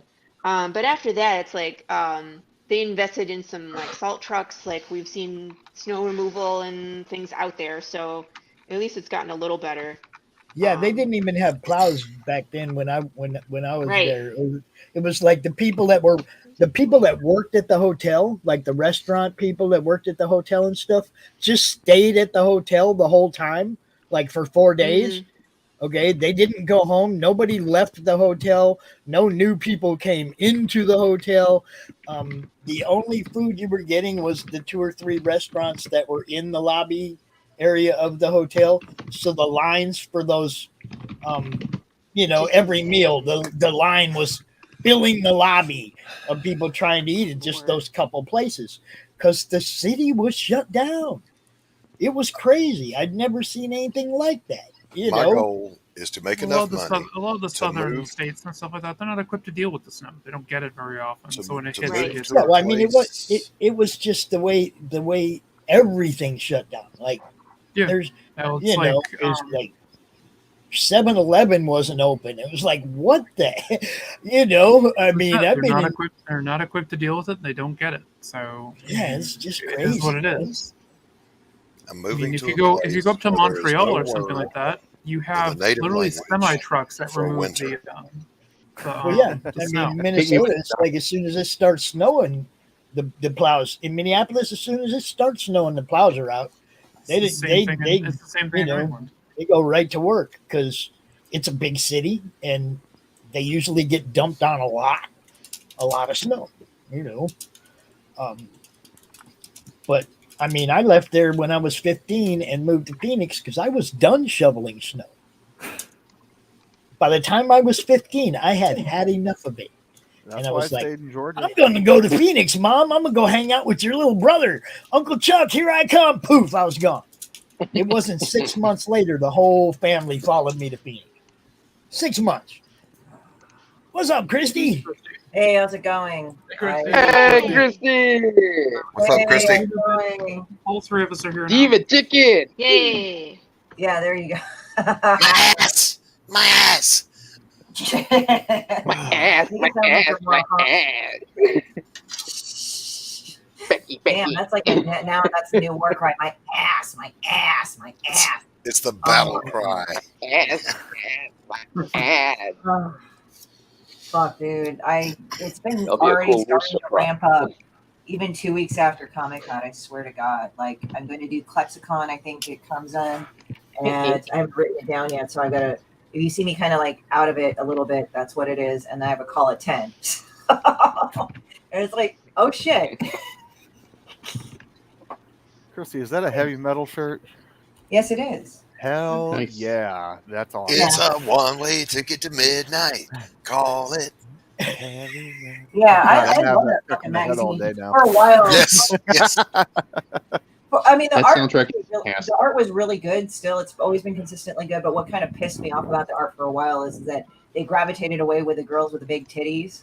And I'm like, I even was telling one of my friends that worked there, I was like, dude, you got to put that fucking shit back. Like girls with the big titties. I mean, I'm all down with girls with small titties. I don't have really big titties, but like the big titty ones were the fucking Trade you. My back hates me. Right here. I mean, Christy, as I right said, here. like, it's sort of like, like just drawn because that's kind of like the Cheesecake Factory. It's like, yeah, it was just like what I like got into. I mean, I'm not gay, but I mean, I just thought it was funny. Like I would just draw it, and it was just these egregiously. It's like sci-fi. It's just ridiculous. Yeah, like, the art's well, really like Simon Bisley type stuff, Yeah. And then, you draw that, and then you draw that shit, and then it's like it was like just weird, and it was like it's like that McDonald's Prometheus not serving hamburgers. That's why you're here. It's like McDonald's not serving hamburgers. That's why you're here. Yeah, that's a big part of their brand. Like heavy metal, that's what it was. Like it was like babes and sci-fi Absolutely, and like, Eagle Rider. Yeah. Well, and it's like had the dicks out and everything. So come on, you know. So it's like one of those things. Like right now, it's like I'm like I have to put down like 2 more things on my docket for cons and shit because it's like otherwise I'll fucking forget. So I have this like appearances thing on my fucking website where it just constantly shows like where I'm doing. I actually should put that on my LinkedIn so people go like, I can't find it. My mom had titties. Yes. So Christy, Lori and I were talking that we need to put together and do our own show, Voodoo Bitches. Oh, okay. So yes, we definitely need to do that. They were talking about the distance that they stand to pee into the toilet. So, Yes, so at some point we were like, I told you guys you could have any time slot you want to do a show on the network. Just let me know. thank you, sir. Of course, Lori and I last night had a similar notion and both started rereading Gunslinger. You did what? One small one, some as big as your head. So we both had the same notion last night. It was basically Good call, Nita. I was sketching some Dark Tower things and like I'm like, yeah, I really want to reread the Gunslinger, and I'm like, maybe I have it here as an audiobook or something. I'm like, I just bought the audiobook on Audible and I started listening to it, and Laurie's like, I got it on Kindle, I'm gonna go read it. It's like, I was like, bye, Ellie, gotta go read. yeah, and I was like, yep, gonna go listen to Audible now. I can read that. Oh, we lost Pops. Yeah, it's not the first time. He'll be back. I can't do it. Okay, he's back. I put him back in. No. Oh, there you go. Pops. I could do that, but I'd have to read the first 6 books and then wait 10 years to read the 7th book to be disappointed again. Which one is this? Oh, the Dark Tower. The Dark Tower? Yeah. See, I enjoyed the ending of the Dark Tower series, but then again, I don't mind it down. I thought it was very rushed. I thought you could have done I've heard that. some people that were long-time fans thought it was fucking shitty, but I don't know. I didn't get into it with that. It just felt like he rushed it. He did, it's like he let it go for 10 years and then people started going, when you going to do this? And then, all right, here it is, and threw some shit at us. I don't think he gave us his best work on the ending of that book. That's just me. That's my opinion. Yeah, it doesn't have to be everybody else's. Take it as a grain of salt. I'm just, I mean, when they take a break, really it's like Game liked of Thrones. the first how's he 6 going to come books. back and do another book at this point? I really liked the first 6 books, and I was expecting this big, grandiose freaking ending to this thing. And it kind of just petered out. That's how we girls feel all the time. Whoa. So true. Oh. Were you? Someone put a point on the scoreboard. No, Past Master Dan. The 7th book was rushed after he waited 10 years to do it. The first 6 came one after another. Ding, ding, ding, ding, ding. Then, I have been reading. They weren't like that far apart. There was Not 6 like years in between the 3rd and the 4th book. And then how long between the last 2? I've been reading the. One of them there was like 8 years between. That's what I mean. It just felt like he'd blow it off and then he'd just come back and throw something together. Also, I mean, that's the way the last book. There's 8 books in the Dark Tower series. Well, I mean, there's Eyes of the Dragon. If you count that. No, I'm not even including the spin-off stuff, because if I'm going to include that, there's like around 30 books in the Dark Tower series. Yeah, I mean, Eyes of the Dragon is it good. comes into it, the Regulators, Insomnia. I've been reading the Dragera series by Technically, Stephen Under the Brush Dome is part of the Dark since Tower 1984, and he's still not done. What? The Dragera series by Stephen Brush. Oh. I've been reading since you're not gonna get it. 84. You're not and he's still not done. There's 4 books left to go in the 18-book series. Like, for the love of God, man, they're not even that long. No.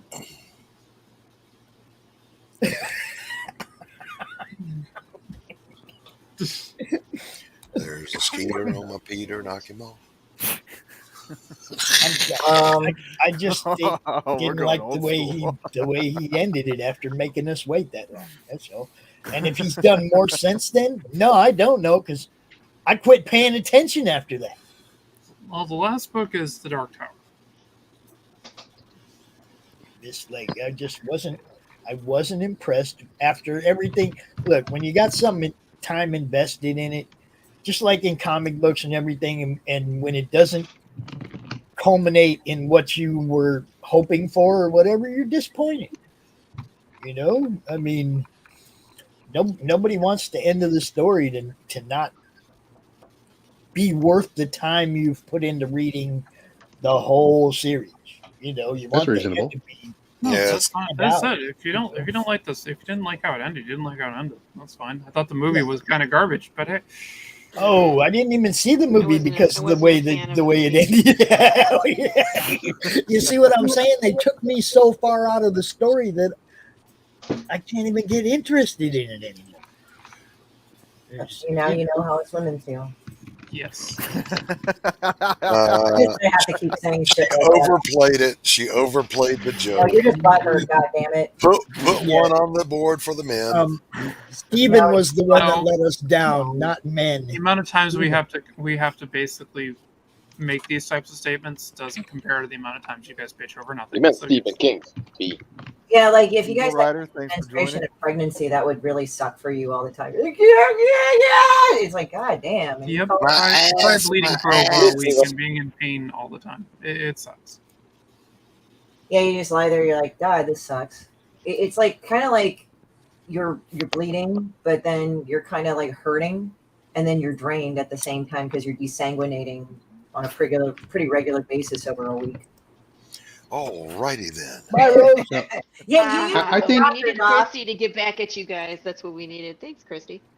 I think I can speak for all men when I say we kind of understand because I had a cold once. No, you don't. It was the worst. I think you understand. And you lost your talking privileges. Sorry. I love talking to people. Yeah, you guys you do need to show up your own. Easy, Pops. Easy. Damn, take it easy. What's up, Pops? Did you take some dusty out of a long box? What's going on? They always make me laugh when I'm trying to get hit. He pulls a hot rip and then somebody makes him talk. No, they make me laugh while I'm trying to hold it in. And then I get the rip, you know. Then there's man. That just means y'all funny.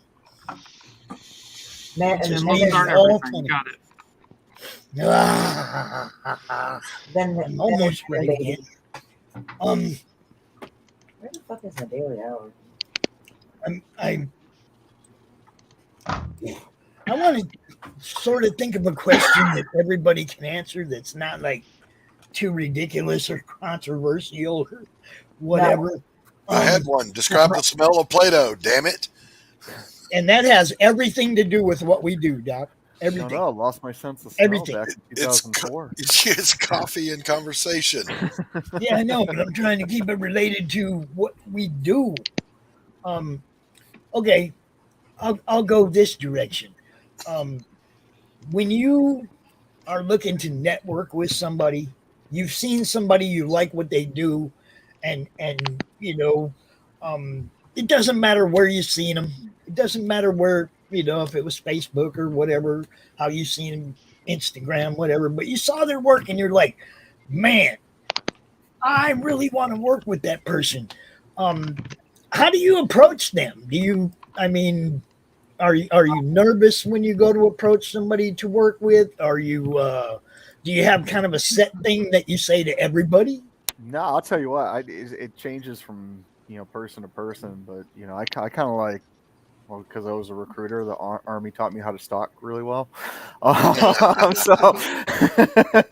So I just find their social media and I just blast out, you know, phrases and how I'd like to work with them. What's up, Shadow Hawk? Things of that nature. Get in here. Well, and also you got to look at it this way. Like the thing is that if you're anybody that's a creator or anything, be prepared that you're going to be online stalked. And people go like, oh, that's really fucked up. I said, no, you're going to be stalked by companies because they want to see how you behave online. And if you have followers and all that, exactly. I want to be stalked. Stalk me. so it's like, okay, yeah, Facebook stalk me. Yeah, there you go. See, my care meter doesn't even twitch. I just don't care. I'm retired. My home is paid for. My vehicles are paid for. My kids are grown and gone.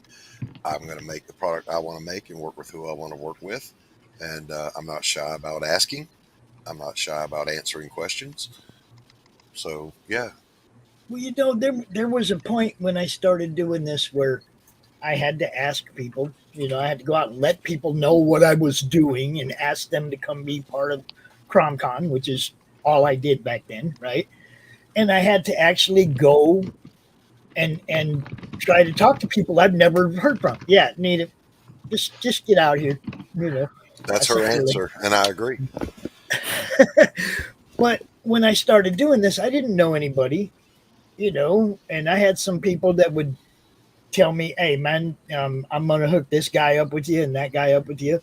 And, we built off networking with other people that already were doing something sort, like one of the guys that sent talent to the show was a con promoter or a con organizer, but all the cons shut down. So he was trying to help some of his friends still get in a place where they'd be seen. So he sent some of them to my show, It's always been about networking. If it wasn't for networking with other people that also promote what you guys do, I wouldn't be doing this. Everything grows out of networking with others. Mm-hmm. Everything does. I mean, you might create something and you might do a Rich Perotta and create the whole damn thing, do the whole project all by yourself. But he'll still tell you, it's like people like me and Nita promoted the hell out of what he was doing and helped that book sell. That's what we do. We want you guys to sell books. We want the fans to get books. That's our motivation. That's our only motivation. Nita, she's awesome. Does same thing. Has a network with a bunch of different shows. Covers a bunch of different aspects of the industry and whatnot. Oh yeah, Sam Vera, awesome. She's been promoting my stuff, and God Sam Vera has a network that does this. There's so many people that really are trying to help, man, and it's like you want to build that audience. I mean, not everybody's going to have a streaming channel. Not everybody wants to do that, so they need places to go and be seen. Encourage everybody to look for shows like Nita's, look for shows like mine, look for shows like Peter's, Peter Palmiotti, Peter Samedi, Don Chin. There's so many people that are promoting what indie people do. Interact with as many of them as you can. Get in front of as many audiences as you can. If you're not a streaming person, you don't want to be out here, go in the chat. Say hi, everybody. Get to know the people in the chat because those are the people buying books. Become known to those people. Eventually, you're going to have people dropping your link in those chats. It's like it's all a huge network, and every time you say to somebody, don't do that, you're shutting them out from opening a door that could help them. Don't say don't. Not when it comes to getting exposure. Encourage people to get exposure in as many places as they can. Encourage them to sell their books in as many places as they can. There's no go back. There's no stop. There's no don't. Just do. Man. Amen. Didn't mean to rant, but you're absolutely right, though. That's great, Pops. It's awesome. I took that mantra straight to Twitter with me. I mean, I wasn't doing much social media before I was getting ready for this book, but when I went on and I was like, okay, I'm gonna have to do Twitter and all that kind of stuff. I was like, okay, how do we start? Here's how we start. Hey, indie people, show me your stuff. And that's what I did, because that's what you do. You show it, because when one book comes out, we all win. When a new book comes out, all of Indie Comics wins. So I said, I spent like 3 hours one Sunday just sitting on Twitter, just retweeting and liking and sharing and all that stuff, because it's a community. It's not a cage match, you know? Yes. Like, build everybody up, get people stuff out there. Co-opetition. It's not competition. It's co-opetition. Look, every person that you're saying something good about, you hope in return they're saying something good about you, right?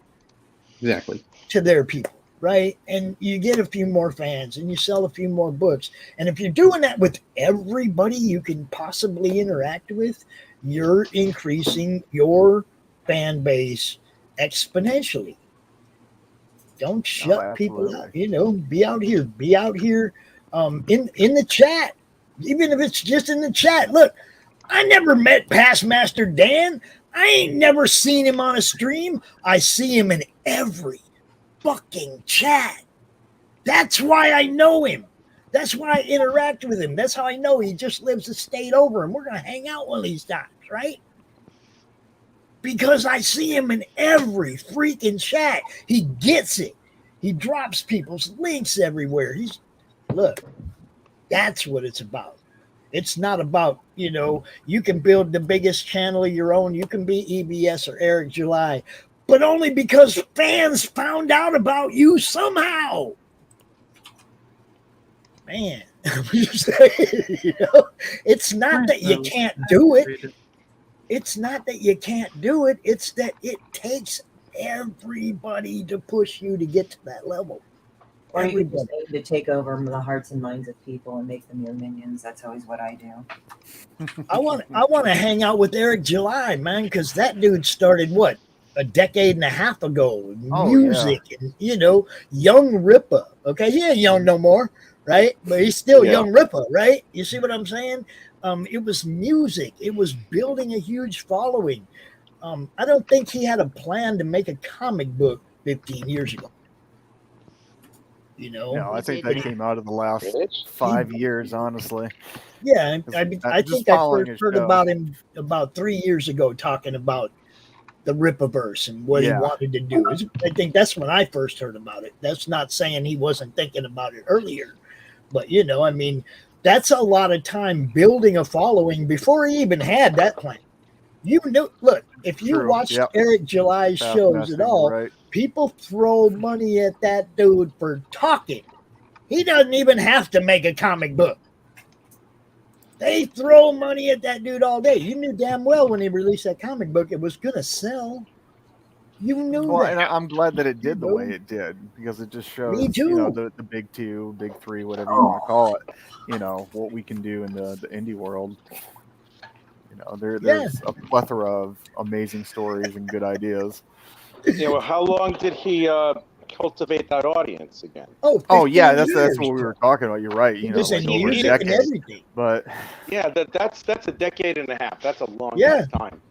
Now, for any of us to achieve that success, everything going right. I'm not saying that we can't. I'm saying that it's really damn hard, and you have to be right place, right time. It's like and a life you gotta not be afraid to make a move either. Okay, you gotta not be afraid to make a move. That dude made all the right moves. He made all the lucky moves too. Yeah. Well, I mean, like I say, he started with music, Rich. So you know he already had a huge following. You know, it's that's right. Like, I know. Comics are a lot different than music. Yeah, he had already built that. But the world's definitely, you know, kind of cross over, you know, a little bit there, overlap. That's the word. They do in a lot of places. Look, I can remember quite a few different bands doing animated videos in the video day. You know, one of them that sticks out is a song called "Bullets" by Creed. Mm-hmm. Superheroes like a winged angel or some shit, like, you know, good tune, right? Good video. Who was the metal group that came out with Wolverine Blues in the 90s? I remember that vividly. Wolverine Blues? Yeah, it was freaking sick. I know what you're talking about. Who was that? Yeah, it was a hard ass metal band. That was awesome. Loved it. I thought it was great. Somebody look it up. Somebody look it up because I can't remember. Entombed. Thank you. That's the name. Yep. I had to Google it. I didn't know. I had all posers. You know why? Dan, you I didn't know had that? people. Because you're all posers. That's why. Dan, I had people saying, all I can find is the book. And I'm like, I'm looking at the website and there's shirts and hats and merch and all kinds of stuff. And they were talking about, oh, how long is it going to take them to do all this? I'm like, I guess as long as these manufacturers can keep up with the demand for all the merch, right? It's going to take as long as it takes to get the merch, right? And the guy's like, oh, all I saw was a book. You didn't look at the website then, did you? Because there's shirts and hats and all kind of shit, it's like. Well, the thing is that the thing is you have to be persistent. Because the thing is that She Sucks actually is selling a lot, but that book came out a few years ago, and I'm like, but I have new books, but they're like, you really like She Sucks, we're horny for that shit. So it's like, all right, fine. If they're asking you to print some more, Christy, you did it right. That's all I can say. I don't give a fuck. It's money. It's awesome. Yeah. Like I actually, that bitch actually earns her keep sometimes. I swear to God. Drugs that bitch does. It's like I would think I'd lose money, but apparently I gain money. Apparently. I'm sorry that I was late earlier. I missed you guys. Did you miss us, Rich? Not really, but yeah. Crying like you're in confessional. Christy and I wondering why you never came back last night, right?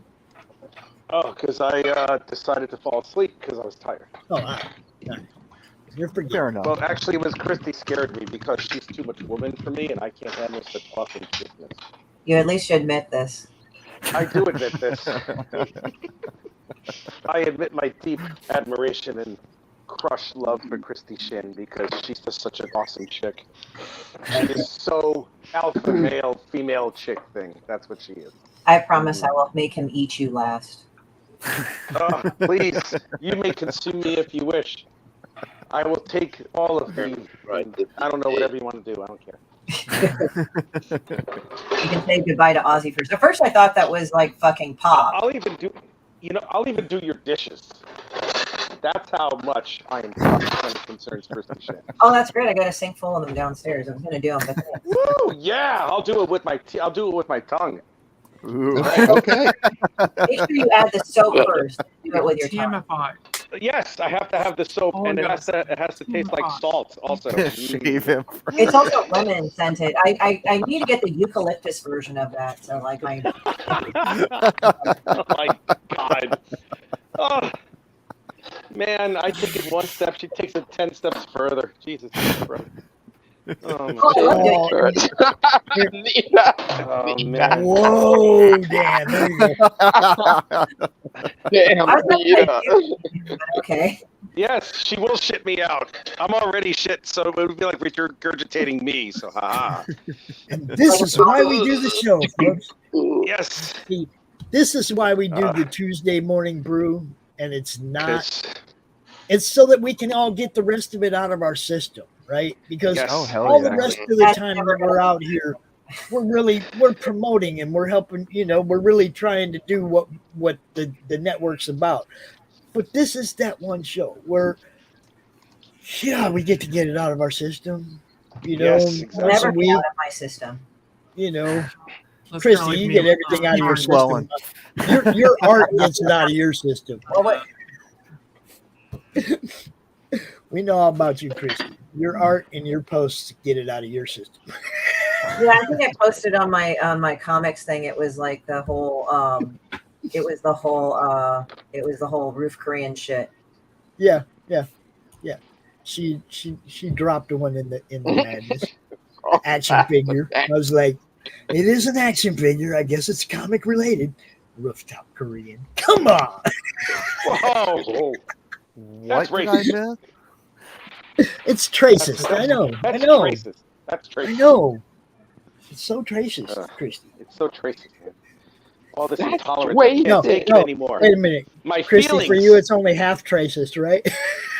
Well, I mean, the thing is that I have intolerance everywhere because sometimes everybody just makes me super intolerant.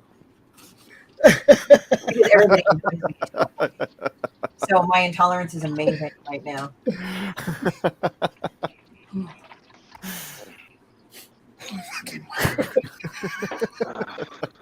What does he own a ragdoll? I don't know what anybody's doing with that, but it sounds gross. I'm just not joining.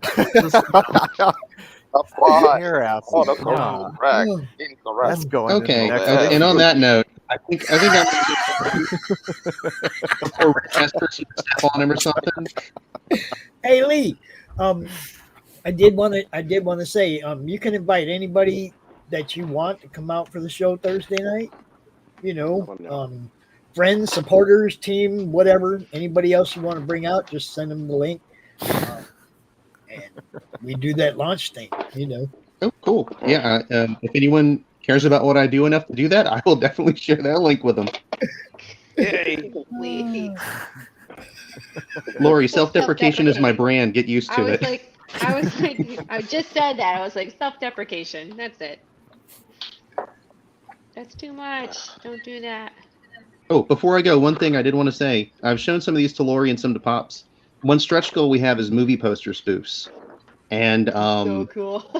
they're pretty rad. I'll tell you guys, I only hint what they are on the Kickstarter, but I'll tell you we've got Akira, Jurassic Park, Clerks, and Army of Darkness is the lineup right now. And each time we hit a stretch goal, we're going to do that. And the reason I decided to go with that for stretch goals is I've been interacting so much with the indie community, and I had like these kind of flashy stretch goals set up, like, you know, holofoil cards and all this kind of stuff. And no shade if that's what you do, that's awesome.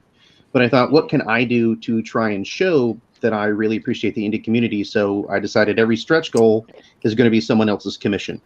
So, you know, if we hit the first couple stretch goals, they're a commission for someone. Each one of those posters is a different commission for someone. So I'm putting money back into the indie community instead of just being like, let me recycle this art I already paid for.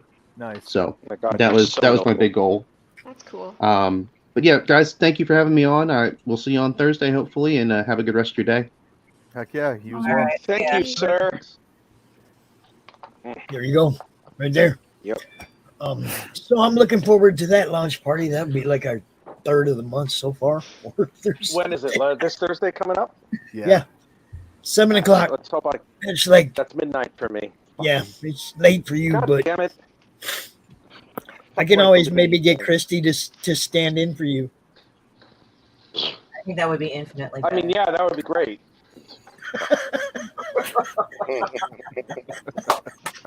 No, it's actually funny because like what I will say is like I will make Rich like react, and it's like Vesuvius because he's Italian, and then there's the racist thing again. There it is. I don't go fuck. See, that's racist. Intolerance. That's okay, because Tolerance, the movie by D.W. Griffith, was totally different than what it was supposed to be. That is true. Boy, I need wine. Fuck, I don't know If you don't know what that guy is, he Red did or white?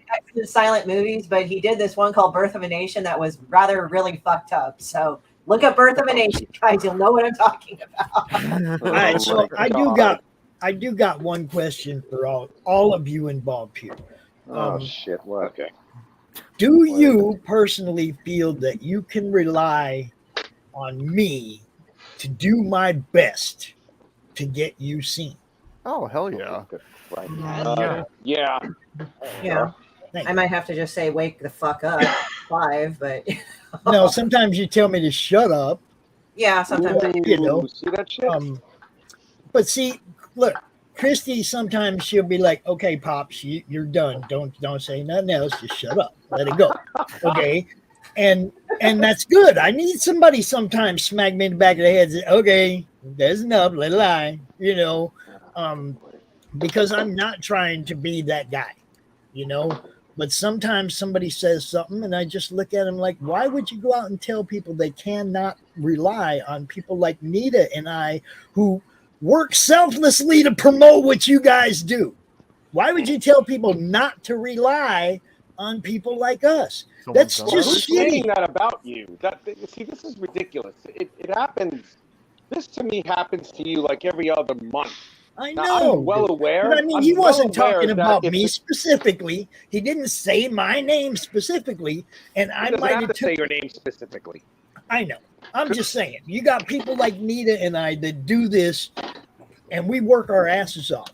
And for somebody to go out and say, tell people not to rely on us, is shitty. That's awesome. You need to listen to more Disturbed. You need to let it flow into you. What is this, Allison? Oh yes. No, that's the paneling for our first issue. What are you guys working on? What do you do? Secret. Project. No, have Allie tell you about it because it's her baby. I'm just helping write it. It's called the Sentinel Project. It's I think the best way to describe it without really giving too much away right now. It's like- deep. There's a lot Yeah, going it's on. definitely deep. And I'll take it a step further. You can rely on me to do my best to get you seen. You can pretty much count on I will make a show that fits your time schedule, no matter what it is. I mean, hell, I've done cons for the people in Europe on their time, not our time. You know, You have. I have a show called Special Edition just because I know my scheduled shows don't fit into everybody's schedule. Okay. I go out of my way to make sure that I got airtime for anybody who asks. Do I go looking for people to be on the show? Very rarely, because I don't have to. People are knocking on the door. Yeah, we find you. Yeah, And that's how I'm here. That is true. That is true. It's like I used to have to go look for talent sometimes, or I'd be tell Rich, hey man, we don't really got anybody. But then all I do is go out in the madness and say, anybody want to be on the show tonight? And boom, Nita, yeah, people be on the show. You know, You're I absolutely mean, right. You got to self promote too. So if people want that's part of it. Oh, Yeah. That would make Rich horny.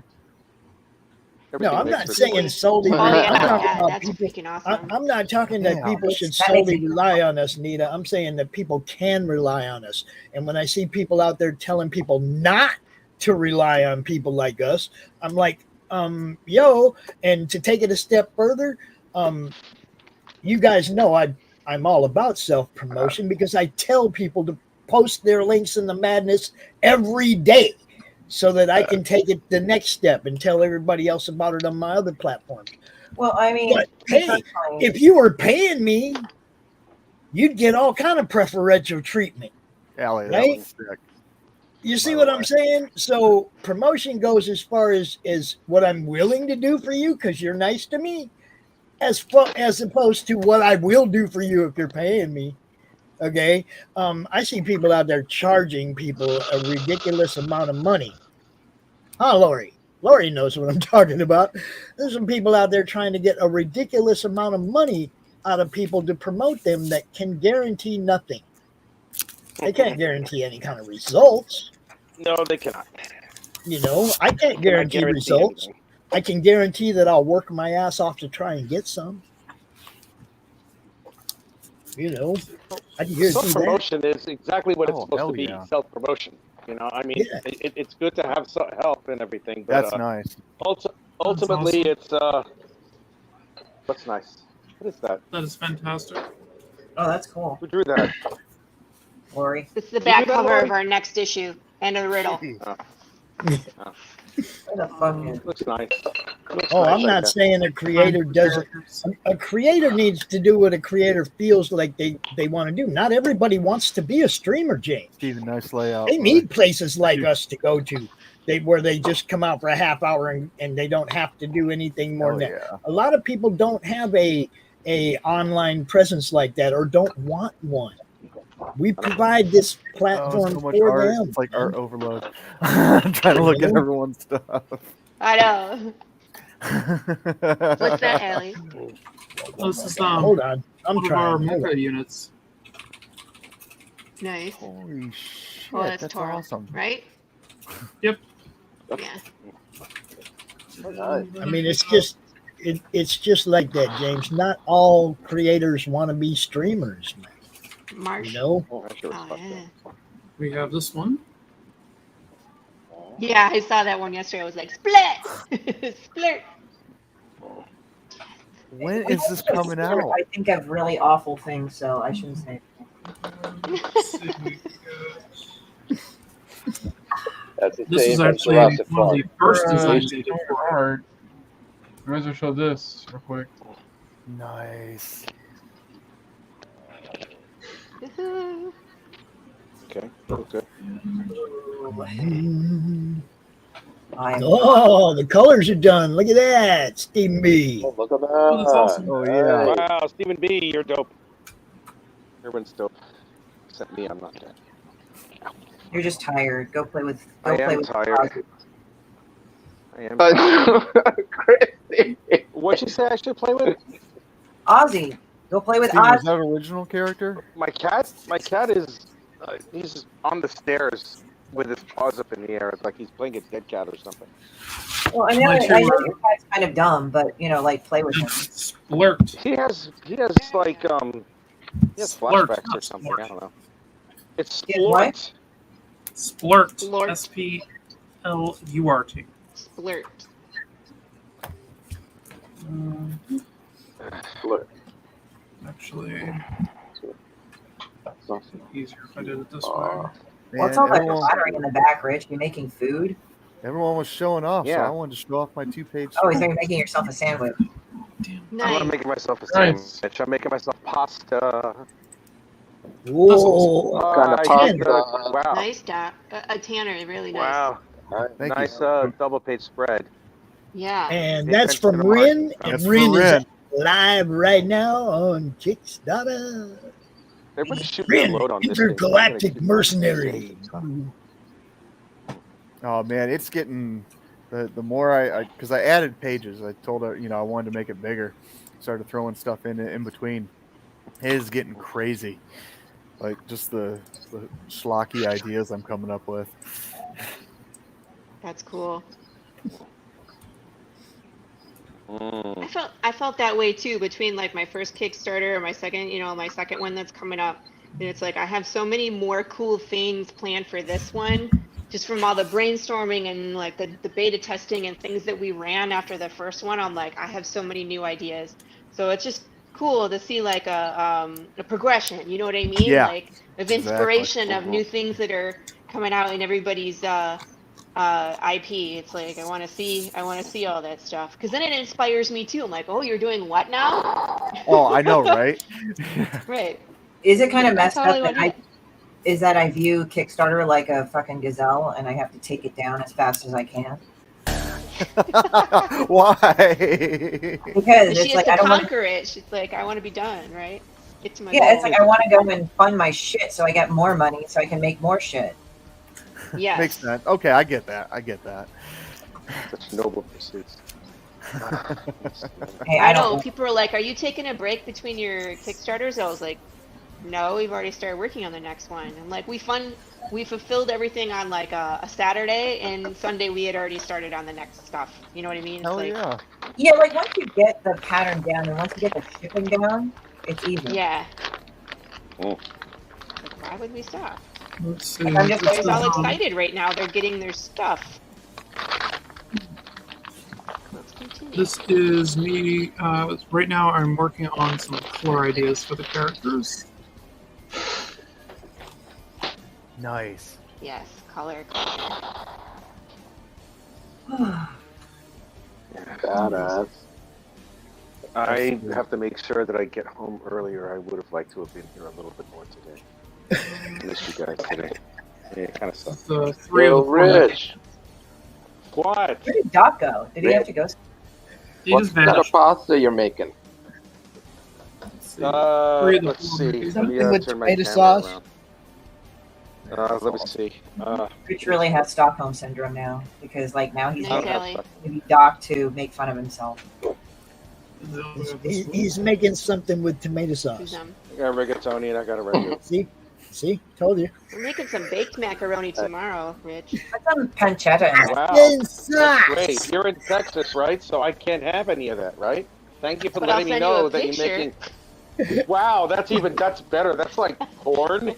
Do you want to know, eat this? there's You can't have any, sorry. Oh, Later, I've Nita. heard that before. All right, Wait, I guys, have to say I have to say Lori's name in the way that I usually say it. Yes, okay, we missed it. All right, ready? Yeah. Lori Calcetera. That's it. That's all I Okay. get? Calcatera. I gotta run, guys. I'm See you later. Christy, See you later, Christy, Allie. never do that again. Bye, Ellie. Bye, Allie. Bye, Allie. Calcatera. Christy, never do that again. Never do the Italian accent again. You just simply cannot. No. I was actually trying Spanish. Hello, because That was even worse. No, it's like funny because like there's Italian sausage and Spanish sausage, and I said, well, the Spanish sausage looks bigger because it's all coiled up like a proboscis of a fucking butterfly. Say, no, Italians is better, and I'm like, it's not bigger, dude. I'm sorry. Okay. I don't know. I She's just definitely saying bigger is better, Rich. That's what she's saying. I mean, it's not thicker either, so I'm like. All right. Okay. Rich is like, I don't know where to go with this. It's okay. Yeah, I wasn't thinking size of sausage at all. I mean, you're making fun of my Italian. I said, no, it's Spanish. Like, I'm trying to do it like Spanish style. Yeah, but then it went to sausages, which is an obvious sexual innuendo because, Well, do you can't know me? breathe You know without me. a sexual innuendo. I know, I do. Yeah, I'll insert a sexual joke into a lot of shit. Boy, I'm gonna be nice and quiet. I just watched a 5 o'clock shadow appear. Yeah, I know, I shaved about at 3, and now I have my 5 o'clock shadow. It just showed up out of nowhere. That is how Italian is. People have to remember you're in a different time zone. This Like, feels like a job she for belongs to I know, right? Because I'm in a different time zone, I'm 5 hours ahead of everybody. So you're all in the past right now. So his And is I'm actually in the, a 10 I'm in the o'clock. future. Six the hours. future. 6 hours here. Thank you, Nita. Thank you. Thank you. You were supposed to be I part of need to this work, but I train can't wreck. stop watching this train wreck. You're supposed to be part of this train wreck. There. Just saying. Yes, Nita needs to be part of this train wreck. Yeah. she So should be if here. you don't know about Nita's All channel, go over 4 there and feet, 6 subscribe to inches on it. Raging as well. Raging 2, Indie Comics Network, because they Send also... her a stool while you're at it. What you Well, it got. was literally not there 15 minutes ago. I guess, well, I mean, at least the hair is where it's supposed to be. Huh? Is it, though? It's just, no, she was saying, like, Lori was literally it's about the black shadow, I guess. He said, well, at least it's where it's supposed to be, the hair. Yeah. You just went, poof. Look, I can remember last October 1st when I said I was going to grow this out for a month for my Halloween costume for HoloCromCon last year, right? And I grew it out, and it was a respectable 30-day beard, And then that night, after the show, shaved it all off, put the top hat and the Alice Cooper makeup on, and came out here the next day with black hair. Like Saturday night, white hair, Sunday night, black hair. It was crazy. Totally different costumes. Taskmaster Dan said it's a rash. What's a rash? His face? Is that No, the 5 o'clock shadow. Is that a rash? Rich? What? That's not nice. What? Who said I had a rash? Fuck you, Postmaster Dan. Here's a rash right here. Here's a rash. Right up your sister's ass. That's what it is. Up your sister's ass, or whoever's ass that you would like me to do it to. You are. Yeah, you and your sister. And they said that, and I'm going to do that to your mother's mother and your mother. Here Your mother's mother. Watch what happens with Now that. laugh, but Nita says, beware the moon. Beware the moon around that beautiful bastard. I kid too, Past Master Dan. It's okay. I kid as well. I would never ever say that. Y'all laugh, but I'm telling you, beware the moon around that beautiful bat. Yeah, that's true.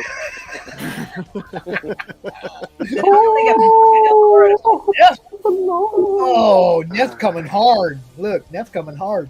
It's monkey pox. Ooh, damn. Who is this Neff person? Who are you?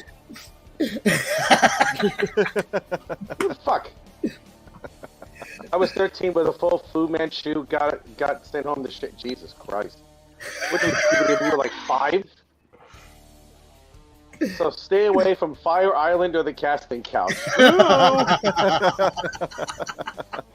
Excuse me. I'm here for the canapes or something. Woo! Dry lemon.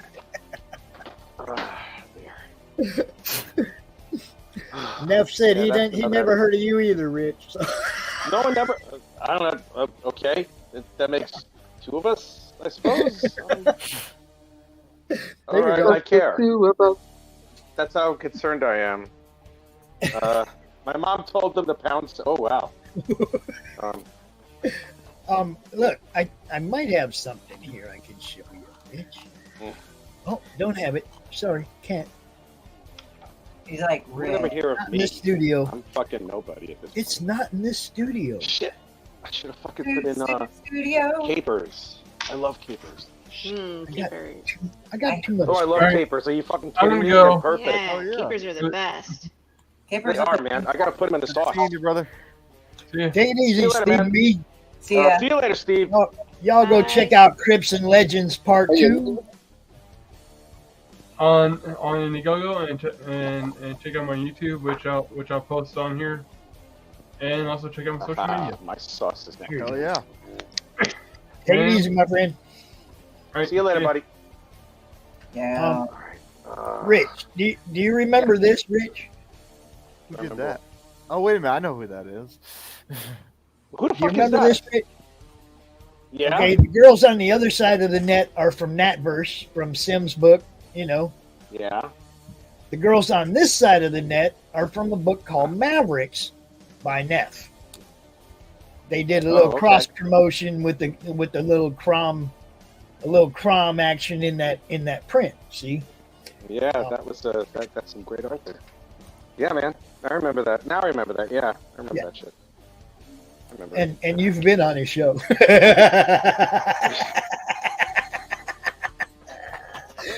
Rich, you've been on my show, you doofus. You helped you out with Nick Confessi, bro. Relax. I know who you are. You did?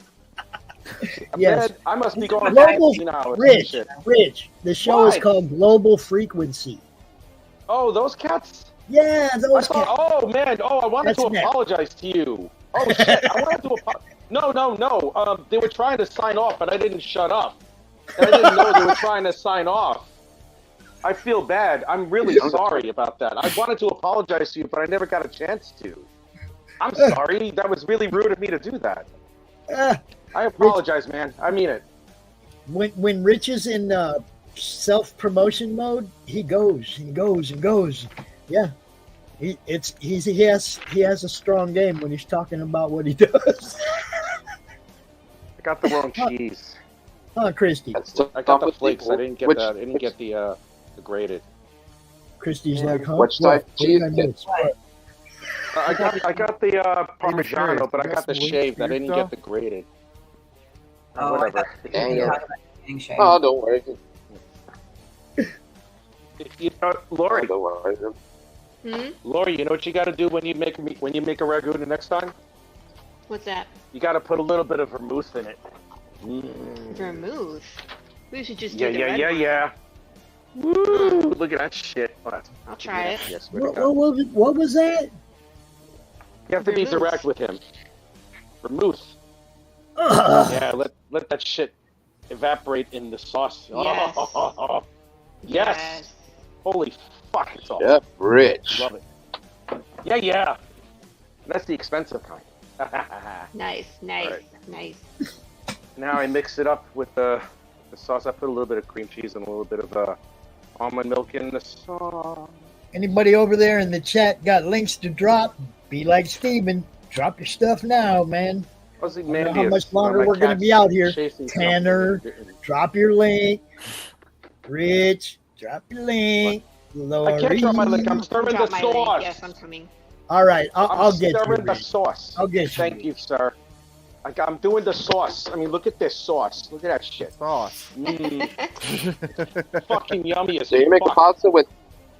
So you make a pasta with. Eat the sauce by yourself. Don't eat you. Rich has 103 people following this sign up for this campaign. Wow, Rich! Woo! Everyone's desperate. We want to get this one. Look, anybody follow me. I know that the trailer says August 2nd, but we're actually launching it on August 16th. Yeah, don't play that trailer anymore, please. I just cut it off before it says that. Next week. No regatta? No, I don't have any regatta. They don't really have a lot of regatta over here in the UK. Oh, for anybody, if I get to 150 followers or 150 people sign up, everyone who signs up at the beginning of the campaign gets a back to physical tier. Preview. Back to physical tier. Yeah, that's it. Gets a 5-page preview of Roaring issue 1. Right off the bat. So if you signed up and then you back it, you're going to get the first 5 pages, in PDF form to preview right away. So I'm probably going to do like more pages too, depending. I don't want to do too many, but that'll be it. Oh, nice. Thank you. Global Frequency. Thank you for accepting my apology. Sorry about that. And we will be launching that here on the 16th. We'll be rocking it out. And everybody else who has a show, Rich will be available for as many appearances as possible throughout his whole campaign. Oh, boy.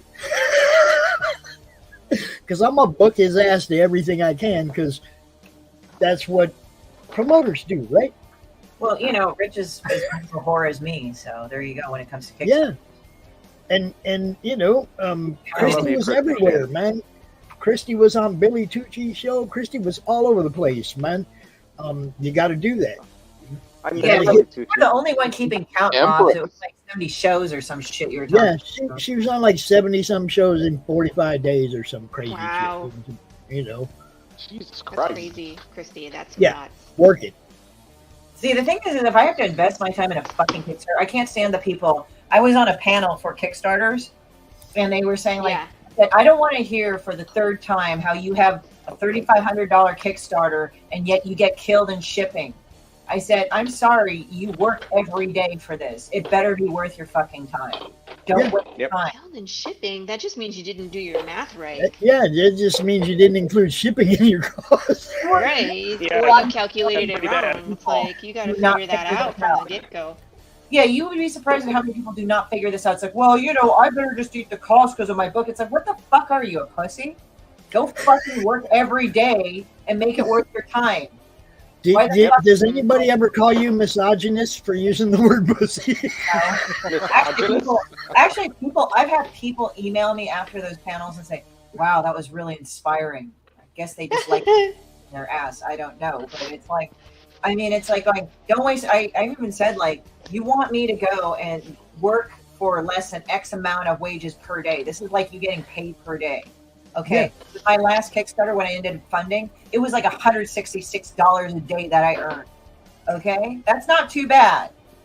So that's what I got. It could be so much better. We want it to be so much better. But I'm just saying, I get eating some of the cost for your first or second Kickstarter. Like, the thing is that you always ask for more every Kickstarter. Like, be a little bit better, and that one, we had Rodney on the show last night talking about Roadkill Rampage, which I promoted back when he did the first one, and the look of this book has taken such a serious left turn from what I remember of book 1. Now that he's made it to book 3, that I'm like, I'm gonna have to end up getting all them because something happened in book 2 that I missed. Somehow, and so I want everybody to know about Roadkill Rampage. Book 1 was great, and where they're going in book 3 just blew me away. It's like there's a whole lot more going on than what book 1 introduces you to. Definitely story evolving. I definitely want to get back in behind that. Good shit. I mean, that's There what they you should go. be doing. I mean, if they give you the same amount of information from issue 1, it's like they're not doing what they're supposed to be doing. Oh no, it Right? was what I missed out when he did book 2. Somehow it slipped through the cracks on me. Oh. And he's actually somebody that I follow pretty. I know pretty much what he's got going on. I follow his YouTube channel. He's always out there drawing on Thursday, Friday nights, and in the morning and shit. It's like just somehow book 2 slipped through the cracks. Got caught up in other stuff, whatever, and missed that one. But there's times, Lori, that I won't know about a book until the last 3 days of a And campaign. someone's not doing their job. If you don't know about it from before it launches, Well, then someone's not you doing would think that as much as I'm out online all the time, Right. and you'd think that I would see everything, but I don't. And sometimes I'll catch up with somebody at the last minute. Yeah. There's so much shit out there right now. I mean, it's insane. In a good way. It's hard to. It's good that there's so much out there, so much variety, but competition-wise, I mean, you have to deal with people who are launching on the same day that you are, who are a little bit more established, or far more established than you are, and it's like, There's 2 ways of looking at that though. What would that be? One of them is you're launching the same day as Brian Polito. Let everybody know you're launching the same day as Brian Polito. Tag his ass in all your shit. Do you see what I'm saying? It's like, look, man, you guys, I know Brian Polito's launching today, but so am I. And now everybody that's friends with Brian Polito is going to see that he got tagged in that post, and they're going to go, look at your shit. Look. Oh, God. Sometimes self-promotion is exactly That's that. a good idea. Dude, come on, man. Jesus Christ. People bounce off each other's fan bases all the time. Sure, that's kind of direct, but I didn't say go in the Sworn Nation group and promote your book. I didn't say to do that. But there's nothing wrong with letting Brian Polito know you're launching the same day as he is. He's going to give you a thumbs up. Well, I don't know. I'll tell you what. The last No, he will. La That's Muerta, the whole thing. He's the last not La that guy. Muerta that came out. They sent me, I think, because I'm part of the Sworn Nation. So they sent me Right. the the ad or whatever, and it says fund this book. So I wrote them back and I said, well, I'll fund your book if you fund mine. And I didn't get a response back. No, you're not going to get a response to that. What I'm saying though is you go out and you make a post and you tag Brian and you, hey Brian, I'm launching the same day you are. You're going to get a thumbs up from Brian Polito. He's not an anti-creator. No, he wants he's you guys actually all really to do good, good too. Look how many people he includes in all the things that he does. He's always looking for talent to put on covers for his books. It's not the same people every time. Dude is definitely a force multiplier for artists. Oh, absolutely. And Guys, I gotta he's get going. never been nothing but fucking cool to me. So, Later, Rich. I mean, always love him, Francesca, and the little photo pom. They're Pomeranian. Photo pom. I'm going to talk to you I guys gotta later. go. I My gotta get going. kiddos are Later, brother. hungry. Yeah, I gotta go jump off. Bon appetit, Rich. Shit. Yeah. I'll Later, see you all ladies. you cats later. Yeah, I think we're gonna call it. Hopefully, with any luck, I'll see you Thursday. With any luck. All right. Okay. Well, whatever. I don't expect you to be up at midnight if you got to work on Friday. Yeah, I know, but whatever. I'm gonna try. if Anyway, you I'll see plan you on guys doing later. that, make sure you get a nice nap, bro. Yes, sir. See you later. Yeah. See you cats later. Later. Bye. Take it easy, my friend. Yeah. Tanner, see you. I think I'm gonna go play some more commercials. Heck yeah. I think since you're here, I'm gonna go ahead and play yours right now while people are watching. What do you think of that? Ah! Oh man, woo! Now ready? Here we go. Check out Tanner's project right here, yo.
Hey, you have a good day, man. I'm going to play the rest of these commercials. I'm going to be out.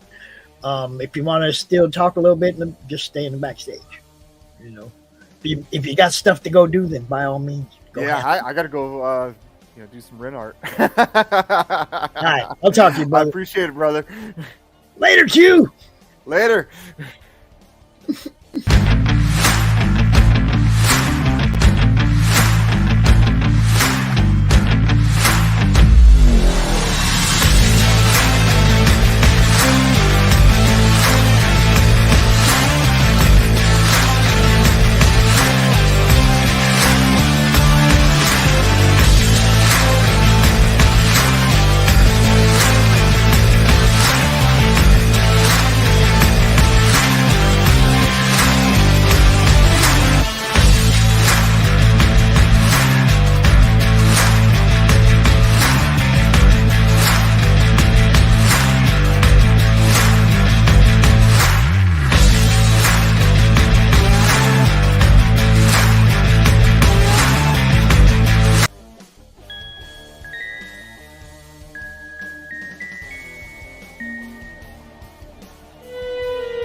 Secrets,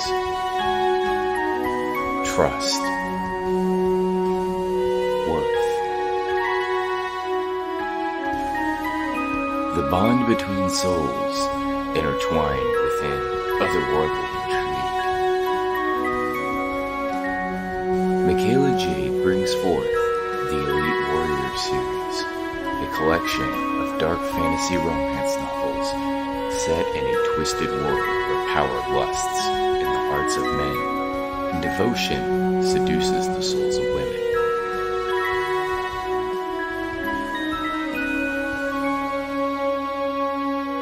Warrior's Secret, Warrior's Trust, and Warrior's Worth. Available now at authormichaelajade.com.